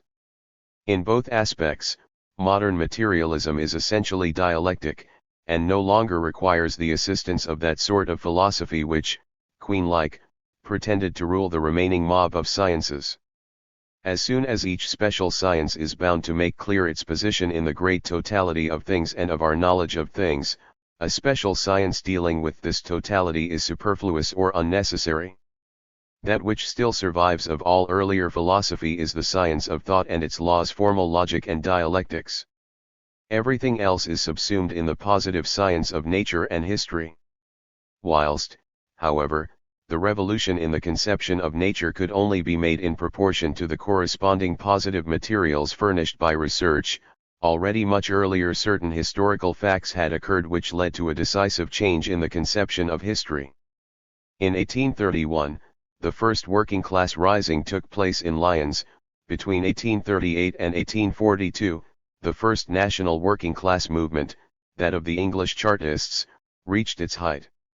The class struggle between proletariat and bourgeoisie came to the front in the history of the most advanced countries in Europe, in proportion to the development, upon the one hand, of modern industry, upon the other, of the newly acquired political supremacy of the bourgeoisie. Facts more and more strenuously gave the lie to the teachings of bourgeois economy as to the identity of the interests of capital and labor, as to the universal harmony and universal prosperity that would be the consequence of unbridled competition. All these things could no longer be ignored, any more than the French and English socialism, which was their theoretical, though very imperfect, expression. But the old idealist conception of history, which was not yet dislodged, knew nothing of class struggles based upon economic interests, knew nothing of economic interests. Production and all economic relations appeared in it only as incidental, subordinate elements in the history of civilization. The new facts made imperative a new examination of all past history. Then it was seen that all past history, with the exception of its primitive stages, was the history of class struggles, that these warring classes of society are always the products of the modes of production and of exchange, in a word, of the economic conditions of their time, that the economic structure of society always furnishes the real basis, starting from 23. Which we can alone work out the ultimate explanation of the whole superstructure of juridical and political institutions as well as of the religious, philosophical, and other ideas of a given historical period. Hegel had freed history from metaphysics, he had made it dialectic, but his conception of history was essentially idealistic. But now idealism was driven from its last refuge, the philosophy of history. Now a materialistic treatment of history was propounded, and a method found of explaining man's knowing by his being, instead of, as heretofore, his being by his knowing. From that time forward socialism was no longer an accidental discovery of this or that ingenious brain, but the necessary outcome of the struggle between two historically developed classes, the proletariat and the bourgeoisie. Its task was no longer to manufacture a system of society as perfect as possible, but to examine the historico-economic succession of events from which these classes and their antagonism had of necessity sprung, and to discover in the economic conditions thus created the means of ending the conflict.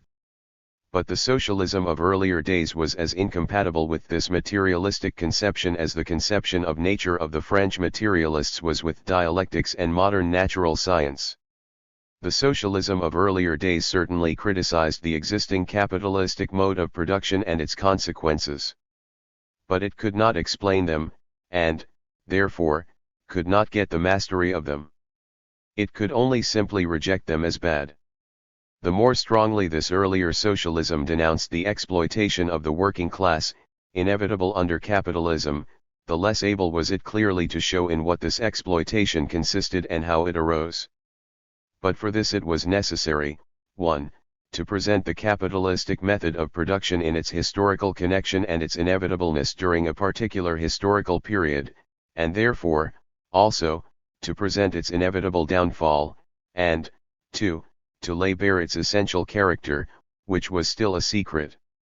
This was done by the discovery of surplus value. It was shown that the appropriation of unpaid labor is the basis of the capitalist mode of production and of the exploitation of the worker that occurs under it, that even if the capitalist buys the labor power of his laborer at its full value as a commodity on the market, he yet extracts more value from it than he paid for, and that in the ultimate analysis the surplus value forms those sums of value from which are heaped up the constantly increasing masses of capital in the hands of the possessing classes. The genesis of capitalist production and the production of capital were both explained. These two great discoveries, the materialistic conception of history and the revelation of the secret of capitalistic production through surplus value, we owe to Marx. With these discoveries socialism became a science. The next thing was to work out all its details and relations. 3. The materialist conception of history starts from the proposition that the production of the means to support human life and, next to production, the exchange of things produced, is the basis of all social structure, that in every society that has appeared in history, the manner in which wealth is distributed and society divided into classes or orders, is dependent upon what is produced, how it is produced, and how the products are exchanged. From this point of view the final causes of all social changes and political revolutions are to be sought, not in men's brains, not in man's better insight into eternal truth and justice, but in changes in the modes of production and exchange. They are to be sought, not in the philosophy, but in the economics of each particular epoch. The growing perception that existing social institutions are unreasonable and unjust, that reason has become unreason, and right wrong, is only proof that in the modes of production and exchange changes have silently taken place, with which the social order, adapted to earlier economic conditions, is no longer in keeping. From this it also follows that the means of getting rid of the incongruities that have been brought to light, must also be present, in a more or less developed condition, within the changed modes of production themselves. These means are not to be invented by deduction from fundamental principles, but are to be discovered in the stubborn facts of the existing system of production. What is, then, the position of modern socialism in this connection? 24. The present structure of society. This is now pretty generally conceded as the creation of the ruling class of today, of the bourgeoisie. The mode of production peculiar to the bourgeoisie, known, since Marx, as the capitalist mode of production, was incompatible with the feudal system, with the privileges it conferred upon individuals, entire social ranks and local corporations, as well as with the hereditary ties of subordination which constituted the framework of its social organization. The bourgeoisie broke up the feudal system and built upon its ruins the capitalist order of society, the kingdom of free competition, of personal liberty, of the equality, before the law, of all commodity owners, of all the rest of the capitalist blessings. Thenceforward the capitalist mode of production could develop in freedom. Since steam, machinery, and the making of machines by machinery transformed the older manufacture into modern industry, the productive forces evolved under the guidance of the bourgeoisie developed with a rapidity and in a degree unheard of before. But just as the older manufacture, in its time, and handicraft, becoming more developed under its influence, had come into collision with the feudal trammels of the guilds, so now modern industry, in its more complete development, comes into collision with the bounds within which the capitalistic mode of production holds it confined. The new productive forces have already outgrown the capitalistic mode of using them. And this conflict between productive forces and modes of production is not a conflict engendered in the mind of man, like that between original sin and divine justice. It exists, in fact, objectively, outside us, independently of the will and actions even of the men that have brought it on. Modern socialism is nothing but the reflex, in thought, of this conflict. In fact, its ideal reflection in the minds, first, of the class directly suffering under it, the working class. Now, in what does this conflict consist? Before capitalistic production, i.e., in the Middle Ages, the system of petty industry obtained generally, based upon the private property of the laborers in their means of production, in the country, the agriculture of the small peasant, freeman, or serf, in the towns, the handicrafts organized in guilds.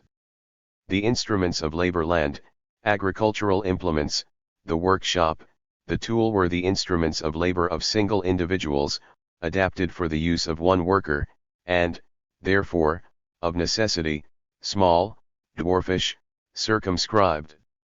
But, for this very reason they belonged, as a rule, to the producer himself.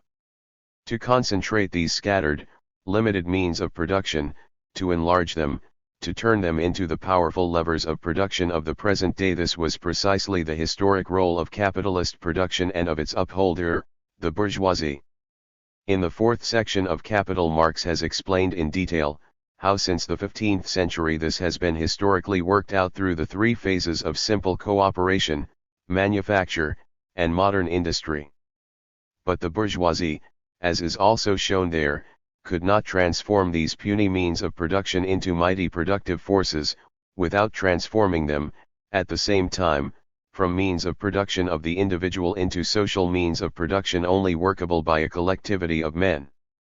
The spinning wheel, the hand loom, the blacksmith's hammer, were replaced by the spinning machine, the power loom, the steam hammer, the individual workshop, by the factory, implying the cooperation of hundreds and thousands of workmen. In like manner, production itself changed from a series of individual into a series of social acts, and the products from individual to social products. The yarn, the cloth, the metal articles that now came out of the factory were the joint product of many workers through whose hands they had successively to pass before they were ready. No one person could say of them, "I made that, this is my product."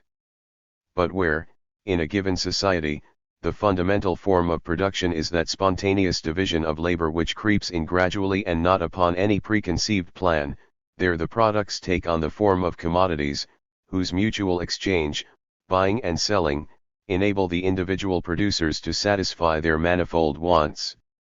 And this was the case in the Middle Ages.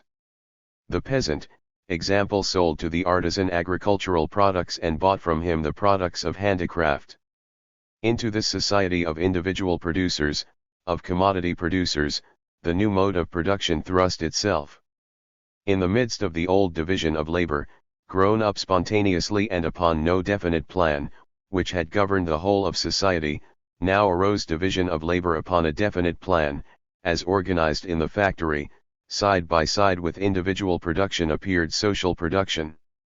The products of both were sold in the same market, and, therefore, at prices at least approximately equal. But organization upon a definite plan was stronger than spontaneous division of labor. The factories working with the combined social forces of a collectivity of individuals produced their 25 commodities far more cheaply than the individual small producers. Individual production succumbed in one department after another. Socialized production revolutionized all the old methods of production. But its revolutionary character was, at the same time, so little recognized, that it was, on the contrary, introduced as a means of increasing and developing the production of commodities. When it arose, it found ready-made, and made liberal use of, certain machinery for the production and exchange of commodities, merchants' capital, handicraft, wage labor. Socialized production thus introducing itself as a new form of the production of commodities, it was a matter of course that under it the old forms of appropriation remained in full swing, and were applied to its products as well. In the medieval stage of evolution of the production of commodities, the question as to the owner of the product of labor could not arise. The individual producer, as a rule, had, from raw material belonging to himself, and generally his own handiwork, produced it with his own tools, by the labor of his own hands or of his family. There was no need for him to appropriate the new product. It belonged wholly to him, as a matter of course. His property in the product was, therefore, based upon his own labor. Even where external help was used, this was, as a rule, of little importance, and very generally was compensated by something other than wages. The apprentices and journeymen of the guilds worked less for board and wages than for education, in order that they might become master craftsmen themselves. Then came the concentration of the means of production and of the producers in large workshops and manufactories, their transformation into actual socialized means of production and socialized producers. But the socialized producers and means of production and their products were still treated, after this change, just as they had been before, i.e., as the means of production and the products of individuals. Hitherto, the owner of the instruments of labor had himself appropriated the product, because, as a rule, it was his own product and the assistance of others was the exception. Now the owner of the instruments of labor always appropriated to himself the product, although it was no longer his product but exclusively the product of the labor of others. Thus, the products now produced socially were not appropriated by those who had actually set in motion the means of production and actually produced the commodities, but by the capitalists. The means of production, and production itself, had become in essence socialized. But they were subjected to a form of appropriation which presupposes the private production of individuals, under which, therefore, every one owns his own product and brings it to market. The mode of production is subjected to this form of appropriation, although it abolishes the conditions upon which the latter rests. 4. This contradiction, which gives to the new mode of production its capitalistic character, contains the germ of the whole of the social antagonisms of today. The greater the mastery obtained by the new mode of production over all important fields of production and in all manufacturing countries, the more it reduced individual production to an insignificant residuum, the more clearly was brought out the incompatibility of socialized production with capitalistic appropriation. The first capitalists found, as we have said, alongside of other forms of labor, wage labor ready-made for them on the market. But it was exceptional, complementary, accessory, transitory wage labor. The agricultural laborer, though, upon occasion, he hired himself out by the day, had a few acres of his own land on which he could at all events live at a pinch. The guilds were so organized that the journeyman of today became the master of tomorrow. But all this changed, as soon as the means of production became socialized and concentrated in the hands of capitalists. The means of production, as well as the product of the individual producer became more and more worthless, there was nothing left for him but to turn wage worker under the capitalist. Wage labor, aforetime the exception and accessory, now became the rule and basis of all production, aforetime complementary, it now became the sole remaining function of the worker. The wage worker for a time became a wage worker for life. The number of these permanent wage workers was further enormously increased by the breaking up of the feudal system that occurred at the same time, by the disbanding of the retainers of the feudal lords, the eviction of the peasants from their homesteads, etc. The separation was made complete between the means of production concentrated in the hands of the capitalists on the one side, and the producers, possessing nothing but their labor power, on the other. The contradiction. 26. Between socialized production and capitalistic appropriation manifested itself as the antagonism of proletariat and bourgeoisie. We have seen that the capitalistic mode of production thrust its way into a society of commodity producers, of individual producers, whose social bond was the exchange of their products. But every society, based upon the production of commodities, has this peculiarity, that the producers have lost control over their own social interrelations. Each man produces for himself with such means of production as he may happen to have, and for such exchange as he may require to satisfy his remaining wants. No one knows how much of his particular article is coming on the market, nor how much of it will be wanted. No one knows whether his individual product will meet an actual demand, whether he will be able to make good his cost of production or even to sell his commodity at all. Anarchy reigns in socialized production. But the production of commodities, like every other form of production, has its peculiar inherent laws inseparable from it, and these laws work, despite anarchy, in and through anarchy. They reveal themselves in the only persistent form of social interrelations, i.e., in exchange, and here they affect the individual producers as compulsory laws of competition. They are, at first, unknown to these producers themselves, and have to be discovered by them gradually and as the result of experience. They work themselves out, therefore, independently of the producers, and in antagonism to them, as inexorable natural laws of their particular form of production. The product governs the producers. In medieval society, especially in the earlier centuries, production was essentially directed towards satisfying the wants of the individual. It satisfied, in the main, only the wants of the producer and his family. Where relations of personal dependence existed, as in the country, it also helped to satisfy the wants of the feudal lord. In all this there was, therefore, no exchange. The products, consequently, did not assume the character of commodities.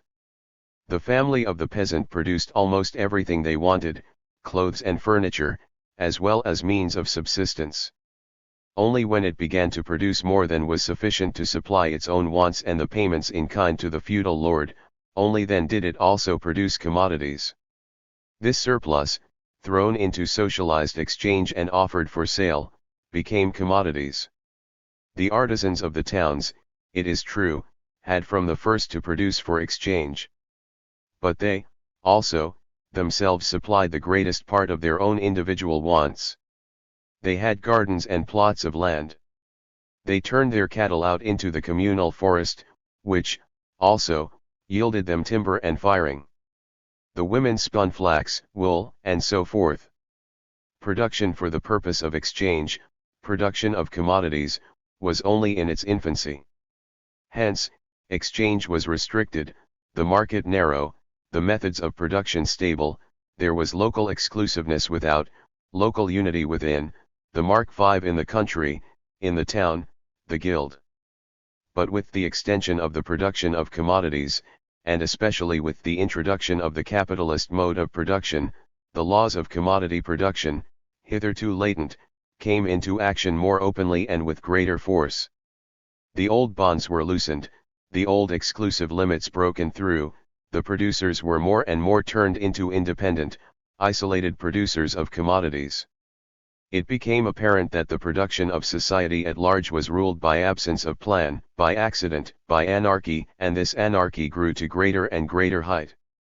But the chief means by aid of which the capitalist mode of production intensified this anarchy of socialized production, was the exact opposite of anarchy. It was the increasing organization of production, upon a social basis, in every individual productive establishment. By this, the old, peaceful, stable condition of things was ended. Wherever this organization of production was introduced into a branch of industry, it brooked no other method of production by its side. The field of labor became a battleground. The great geographical discoveries, and the colonization following upon them, multiplied markets and quickened the transformation of handicraft into manufacture. The war did not simply break out between the individual producers of particular localities. The local struggles begot in their turn national conflicts, the commercial wars of the 17th and the 18th centuries. Finally, modern industry and the opening of the world market made the struggle universal, and at the same 27. time gave it an unheard of virulence. Advantages in natural or artificial conditions of production now decide the existence or non-existence of individual capitalists, as well as of whole industries and countries. He that falls is remorselessly cast aside. It is the Darwinian struggle of the individual for existence transferred from nature to society with intensified violence. The conditions of existence natural to the animal appear as the final term of human development. The contradiction between socialized production and capitalistic appropriation now presents itself as an antagonism between the organization of production in the individual workshop and the anarchy of production in society generally.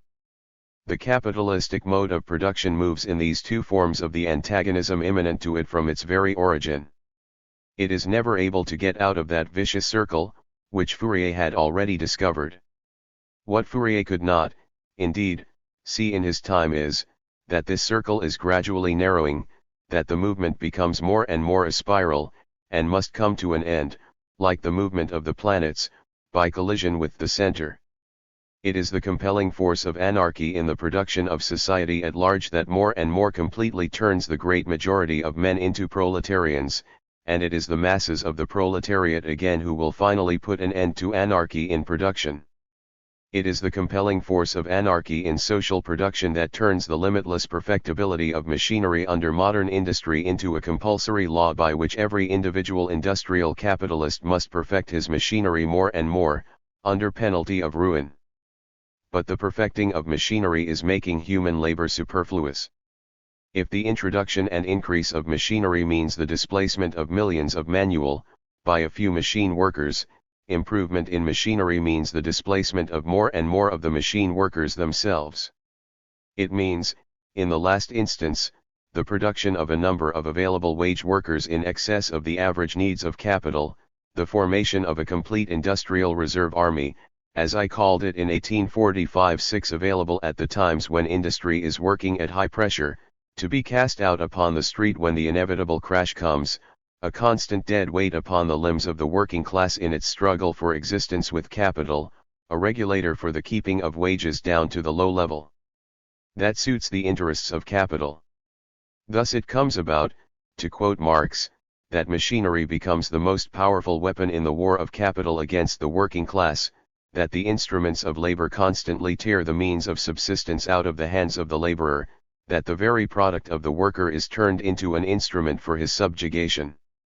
Thus it comes about that the economizing of the instruments of labor becomes at the same time, from the outset, the most reckless waste of labor power, and robbery based upon the normal conditions under which labor functions, that machinery, the most powerful instrument for shortening labor time, becomes the most unfailing means for placing every moment of the laborer's time and that of his family at the disposal of the capitalist for the purpose of expanding the value of his capital.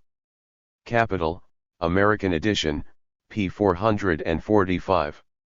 Thus it comes about that overwork of some becomes the preliminary condition for the idleness of others, and that modern industry, which hunts after new consumers over the whole world, forces the consumption of the masses at home down to a starvation minimum, and in doing thus destroys its own home market.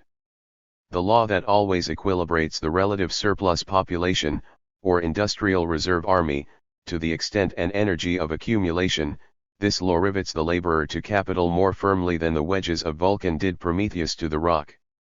It establishes an accumulation of misery, corresponding with accumulation of capital.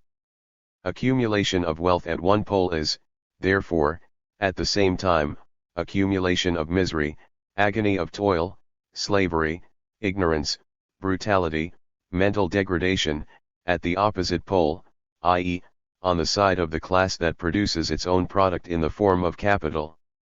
Marx Capital Volume I Kerr & Co. p. 709.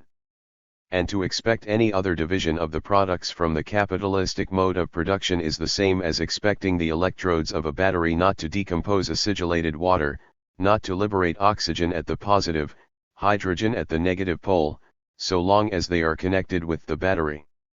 We have seen that the ever-increasing perfectibility of modern machinery is, by the anarchy of social production, turned into a compulsory law that forces the individual industrial capitalist always to improve his machinery, always to increase its productive force. the bare possibility of extending the field of production is transformed for him into a similar compulsory law. The enormous expansive force of modern industry, compared with which that of gases is mere child's play, appears to us now as a necessity for expansion, both 28. Qualitative and quantitative, that laughs at all resistance. Such resistance is offered by consumption, by sales, by the markets for the products of modern industry. But the capacity for extension, extensive and intensive, of the markets is primarily governed by quite different laws, that work much less energetically. The extension of the markets cannot keep pace with the extension of production. The collision becomes inevitable, and as this cannot produce any real solution so long as it does not break in pieces the capitalist mode of production, the collisions become periodic. Capitalist production has begotten another vicious circle. As a matter of fact, since 1825, when the first general crisis broke out, the whole industrial and commercial world, production and exchange among all civilized peoples and their more or less barbaric hangers-on, are thrown out of joint about once every 10 years. Commerce is at a standstill, the markets are glutted, products accumulate, as multitudinous as they are unsaleable, hard cash disappears, credit vanishes, factories are closed, the mass of the workers are in want of the means of subsistence, because they have produced too much of the means of subsistence, bankruptcy follows upon bankruptcy, execution upon execution. The stagnation lasts for years, productive forces and products are wasted and destroyed wholesale, until the accumulated mass of commodities finally filter off, more or less depreciated in value, until production and exchange gradually begin to move again. Little by little the pace quickens. It becomes a trot. The industrial trot breaks into a canter, the canter in turn grows into the headlong gallop of a perfect steeplechase of industry, commercial credit, and speculation, which finally, after breakneck leaps, ends where it began in the ditch of a crisis. And so over and over again.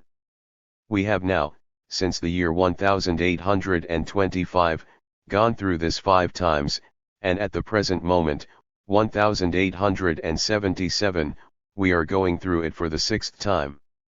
And the character of these crises is so clearly defined that Fourier hit all of them off, when he described the first as crise pléthorique, a crisis from plethora. In these crises, the contradiction between socialized production and capitalist appropriation ends in a violent explosion. The circulation of commodities is, for the time being, stopped. Money, the means of circulation, becomes a hindrance to circulation. All the laws of production and circulation of commodities are turned upside down. The economic collision has reached its apogee. The mode of production is in rebellion against the mode of exchange. The fact that the socialized organization of production within the factory has developed so far that it has become incompatible with the anarchy of production in society, which exists side by side with and dominates it, is brought home to the capitalists themselves by the violent concentration of capital that occurs during crises, through the ruin of many large, and a still greater number of small, capitalists. The whole mechanism of the capitalist mode of production breaks down under the pressure of the productive forces, its own creations. It is no longer able to turn all this mass of means of production into capital. They lie fallow, and for that very reason the industrial reserve army must also lie fallow. Means of production, means of subsistence, available laborers, all the elements of production and of general wealth, are present in abundance. But abundance becomes the source of distress and want, Fourier, because it is the very thing that prevents the transformation of the means of production and subsistence into capital. For in capitalistic society the means of production can only function when they have undergone a preliminary transformation into capital, into the means of exploiting human labor power. The necessity of this transformation into capital of the means of production and subsistence stands like a ghost between these and the workers. It alone prevents the coming together of the material and personal levers of production, it alone forbids the means of production to function, the workers to work and live. On the one hand, therefore, the capitalistic mode of production stands convicted of its own incapacity to further direct these productive forces. On the other, these productive forces themselves, with increasing energy, press forward to the removal of the existing contradiction, to the abolition of their quality as capital, to the practical recognition of their character as social productive forces. This rebellion of the productive forces, as they grow more and more powerful, against their quality as capital, this stronger and stronger command that their social character shall be recognized, forces the capitalist class itself to treat them more and more as social productive forces, so far as this is possible under capitalist conditions. The period of industrial high pressure, with its unbounded inflation of credit, not less than the 29 crash itself, by the collapse of great capitalist establishments, tends to bring about that form of the socialization of great masses of means of production, which we meet with in the different kinds of joint stock companies. Many of these means of production and of distribution are, from the outset, so colossal, that, like the railroads, they exclude all other forms of capitalistic exploitation. At a further stage of evolution this form also becomes insufficient. The producers on a large scale in a particular branch of industry in a particular country unite in a trust, a union for the purpose of regulating production. They determine the total amount to be produced, parcel it out among themselves, and thus enforce the selling price fixed beforehand. But trusts of this kind, as soon as business becomes bad, are generally liable to break up, and, on this very account, compel a yet greater concentration of association. The whole of the particular industry is turned into one gigantic joint stock company. Internal competition gives place to the internal monopoly of this one company. This has happened in 1890 with the English alkali production, which is now, after the fusion of 48 large works, in the hands of one company, conducted upon a single plan, and with a capital of £6 million. In the trusts, freedom of competition changes into its very opposite, into monopoly, and the production without any definite plan of capitalistic society capitulates to the production upon a definite plan of the invading socialistic society. Certainly this is so far still to the benefit and advantage of the capitalists. But in this case the exploitation is so palpable that it must break down. No nation will put up with production conducted by trusts, with so barefaced an exploitation of the community by a small band of dividend-mongers. In any case, with trusts or without, the official representative of capitalist society, the state, will ultimately have to undertake the direction of production. 7. This necessity for conversion into state property is felt first in the great institutions for intercourse and communication, the post office, the telegraphs, the railways. If the crisis demonstrate the incapacity of the bourgeoisie for managing any longer modern productive forces, the transformation of the great establishments for production and distribution into joint stock companies, trusts, and state property, show how unnecessary the bourgeoisie are for that purpose. All the social functions of the capitalist are now performed by salaried employees. The capitalist has no further social function than that of pocketing dividends, tearing off coupons, and gambling on the stock exchange, where the different capitalists despoil one another of their capital. At first the capitalistic mode of production forces out the workers. Now it forces out the capitalists, and reduces them, just as it reduced the workers, to the ranks of the surplus population, although not immediately into those of the industrial reserve army. But the transformation, either into joint stock companies and trusts, or into state ownership, does not do away with the capitalistic nature of the productive forces. In the joint stock companies and trusts this is obvious. And the modern state, again, is only the organization that bourgeois society takes on in order to support the external conditions of the capitalist mode of production against the encroachments, as well of the workers as of individual capitalists. The modern state, no matter what its form, is essentially a capitalist machine, the state of the capitalists, the ideal personification of the total national capital. The more it proceeds to the taking over of productive forces, the more does it actually become the national capitalist, the more citizens does it exploit. The workers remain wage workers, proletarians. The capitalist relation is not done away with. It is rather brought to a head. But, brought to a head, it topples over.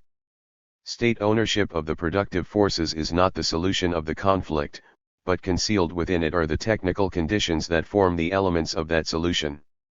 This solution can only consist in the practical recognition of the social nature of the modern forces of production, and therefore in the harmonizing the modes of production, appropriation, and exchange with the socialized character of the means of production.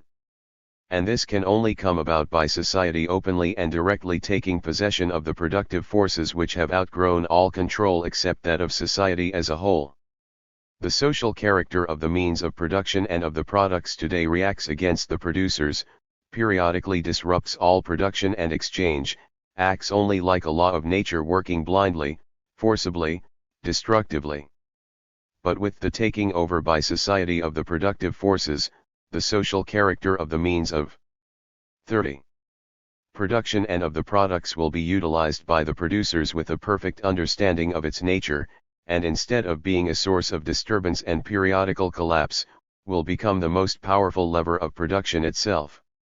Active social forces work exactly like natural forces, blindly, forcibly, destructively, so long as we do not understand, and reckon with, them. But when once we understand them, when once we grasp their action, their direction, their effects, it depends only upon ourselves to subject them more and more to our own will, and by means of them to reach our own ends. And this holds quite especially of the mighty productive forces of today. As long as we obstinately refuse to understand the nature and the character of these social means of action, and this understanding goes against the grain of the capitalist mode of production and its defenders, so long these forces are at work in spite of us, in opposition to us, so long they master us, as we have shown above in detail. But when once their nature is understood, they can, in the hands of the producers working together, be transformed from master demons into willing servants. The difference is as that between the destructive force of electricity in the lightning of the storm, and electricity under command in the telegraph and the voltaic arc, the difference between a conflagration, and fire working in the service of man. With this recognition at last of the real nature of the productive forces of today, the social anarchy of production gives place to a social regulation of production upon a definite plan, according to the needs of the community and of each individual. Then the capitalist mode of appropriation, in which the product enslaves first the producer and then the appropriator, is replaced by the mode of appropriation of the products that is based upon the nature of the modern means of production, upon the one hand, direct social appropriation, as means to the maintenance and extension of production; on the other, direct individual appropriation, as means of subsistence and of enjoyment. Whilst the capitalist mode of production more and more completely transforms the great majority of the population into proletarians, it creates the power which, under penalty of its own destruction, is forced to accomplish this revolution. Whilst it forces on more and more the transformation of the vast means of production, already socialized, into state property, it shows itself the way to accomplishing this revolution. The proletariat seizes political power and turns the means of production into state property. But in doing this, it abolishes itself as proletariat, abolishes all class distinctions and class antagonisms, abolishes also the state as state. Society thus far, based upon class antagonisms, had need of the state. That is, of an organization of the particular class which was pro tempore the exploiting class, an organization for the purpose of preventing any interference from without with the existing conditions of production, and therefore, especially, for the purpose of forcibly keeping the exploited classes in the condition of oppression corresponding with the given mode of production, slavery, serfdom, wage labor. The state was the official representative of society as a whole, the gathering of it together into a visible embodiment. But it was this only in so far as it was the state of that class which itself represented, for the time being, society as a whole; in ancient times, the state of slave-owning citizens; in the Middle Ages, the feudal lords; in our own time, the bourgeoisie. When at last it becomes the real representative of the whole of society, it renders itself unnecessary. As soon as there is no longer any social class to be held in subjection, as soon as class rule, and the individual struggle for existence based upon our present anarchy in production, with the collisions and excesses arising from these, are removed, nothing more remains to be repressed, and a special repressive force, a state, is no longer necessary. The first act by virtue of which the state really constitutes itself the representative of the whole of society, the taking possession of the means of production in the name of society, this is, at the same time, its last independent act as a state. State interference in social relations becomes, in one domain after another, superfluous, and then dies out of itself. The government of persons is replaced by the administration of things, and by the conduct of processes of production. The state is not abolished. It dies out. This gives the measure of the value of the phrase a free state, both as to its justifiable use at times by agitators, and as to its ultimate scientific insufficiency, and also of the demands of the so-called anarchists for the abolition of the state out of hand. 31. Since the historical appearance of the capitalist mode of production, the appropriation by society of all the means of production has often been dreamed of, more or less vaguely, by individuals, as well as by sects, as the ideal of the future.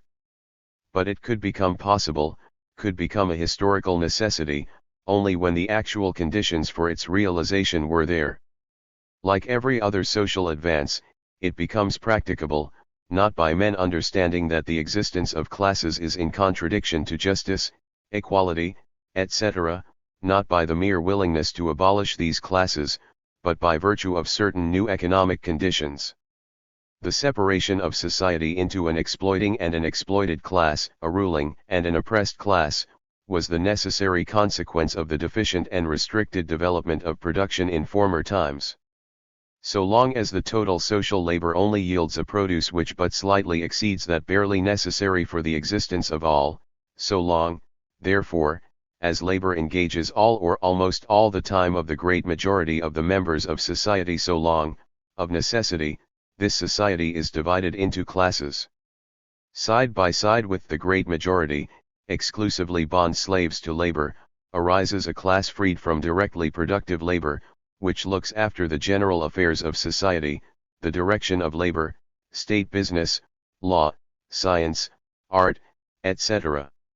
It is, therefore, the law of division of labor that lies at the basis of the division into classes. But this does not prevent this division into classes from being carried out by means of violence and robbery, trickery and fraud. It does not prevent the ruling class, once having the upper hand, from consolidating its power at the expense of the working class, from turning their social leadership into an intensified exploitation of the masses. But if, upon this showing, division into classes has a certain historical justification, it has this only for a given period, only under given social conditions. It was based upon the insufficiency of production. It will be swept away by the complete development of modern productive forces. And, in fact, the abolition of classes in society presupposes a degree of historical evolution, at which the existence, not simply of this or that particular ruling class, but of any ruling class at all, and, therefore, the existence of class distinction itself has become an obsolete anachronism. It presupposes, therefore, the development of production carried out to a degree at which appropriation of the means of production and of the products, and, with this, of political domination, of the monopoly of culture, and of intellectual leadership by a particular class of society, has become not only superfluous, but economically, politically, intellectually a hindrance to development. This point is now reached. Their political and intellectual bankruptcy is scarcely any longer a secret to the bourgeoisie themselves. Their economic bankruptcy recurs regularly every 10 years. In every crisis, society is suffocated beneath the weight of its own productive forces and products, which it cannot use, and stands helpless, face to face with the absurd contradiction that the producers have nothing to consume, because consumers are wanting. The expansive force of the means of production bursts the bonds that the capitalist mode of production had imposed upon them. Their deliverance from these bonds is the one precondition for an unbroken, constantly accelerated development of the productive forces, and therewith for a practically unlimited increase of production itself. Nor is this all. The socialized appropriation of the means of production does away, not only with the present artificial restrictions upon production, but also with the positive waste and devastation of productive forces and products that are at the present time the inevitable concomitants of production, and that reach their height in the crises. Further, it sets free for the community at large a mass of means of production and of products, by doing away with the senseless extravagance of the ruling classes of today, and their political representatives. The possibility of securing for every member of society, by means of socialized production, an existence not only fully sufficient materially, and becoming day by day more full, but an existence guaranteeing to all the free development and exercise of their physical and mental faculties. This possibility is now for the first time here, but it is here. 8. With the seizing of the means of production by society, production of commodities is done away with, and, simultaneously, the mastery of the product over the producer. Anarchy in social production is replaced by systematic, definite organization. The struggle for individual existence disappears. Then for the first time, man, in a certain sense, is finally marked off from the rest of the animal kingdom, and emerges from mere animal conditions of existence into really human ones. The whole sphere of the conditions of life which environ man, and which have hitherto ruled man, now comes under the dominion and control of man, who for the first time becomes the real, conscious lord of nature, because he has now become master of his own social. 32. Organization. The laws of his own social action, hitherto standing face to face with man as laws of nature foreign to, and dominating, him, will then be used with full understanding, and so mastered by him. Man's own social organization, hitherto confronting him as a necessity imposed by nature and history, now becomes the result of his own free action. The extraneous objective forces that have hitherto governed history, pass under the control of man himself. Only from that time will man himself, more and more consciously, make his own history. Only from that time will the social causes set in movement by him have, in the main and in a constantly growing measure, the results intended by him. It is the ascent of man from the kingdom of necessity to the kingdom of freedom. Let us briefly sum up our sketch of historical evolution. Medieval society - individual production on a small scale. Means of production adapted for individual use, hence primitive, ungainly, petty, dwarfed in action. Production for immediate consumption, either of the producer himself or of his feudal lord. Only where an excess of production over this consumption occurs is such excess offered for sale, enters into exchange. Production of commodities, therefore, only in its infancy. But already it contains within itself, in embryo, anarchy in the production of society at large. 2. Capitalist revolution - transformation of industry, at first by means of simple cooperation and manufacture. Concentration of the means of production, hitherto scattered, into great workshops. As a consequence, their transformation from individual to social means of production, a transformation which does not, on the whole, affect the form of exchange. The old forms of appropriation remain in force. The capitalist appears. In his capacity as owner of the means of production, he also appropriates the products and turns them into commodities. Production has become a social act. Exchange and appropriation continue to be individual acts, the acts of individuals. The social product is appropriated by the individual capitalist. Fundamental contradiction, whence arise all the contradictions in which our present-day society moves, and which modern industry brings to light. A. Severance of the producer from the means of production. Condemnation of the worker to wage labor for life. Antagonism between the proletariat and the bourgeoisie. B. growing predominance and increasing effectiveness of the laws governing the production of commodities. Unbridled competition. Contradiction between socialized organization in the individual factory and social anarchy in production as a whole. See, on the one hand, perfecting of machinery, made by competition compulsory for each individual manufacturer, and complemented by a constantly growing displacement of laborers. Industrial reserve army. On the other hand, unlimited extension of production, also compulsory under competition, for every manufacturer. On both sides, unheard of development of productive forces, excess of supply over demand, overproduction, glutting of the markets, crises every 10 years, the vicious circle, excess here, of means of production and products, excess there, of laborers, without employment and without means of existence.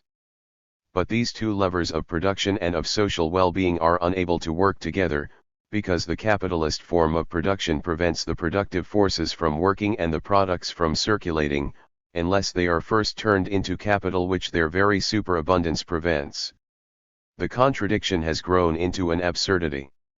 The mode of production rises in rebellion against the form of exchange. The bourgeoisie are convicted of incapacity further to manage their own social productive forces. Partial recognition of the social character of the productive forces forced upon the capitalists themselves. Taking over of the great institutions for production and communication, first by joint stock companies, later on by trusts, then by the state. The bourgeoisie demonstrated to be a superfluous class. All its social functions are now performed by salaried employees. 3. Proletarian revolution - solution of the contradictions.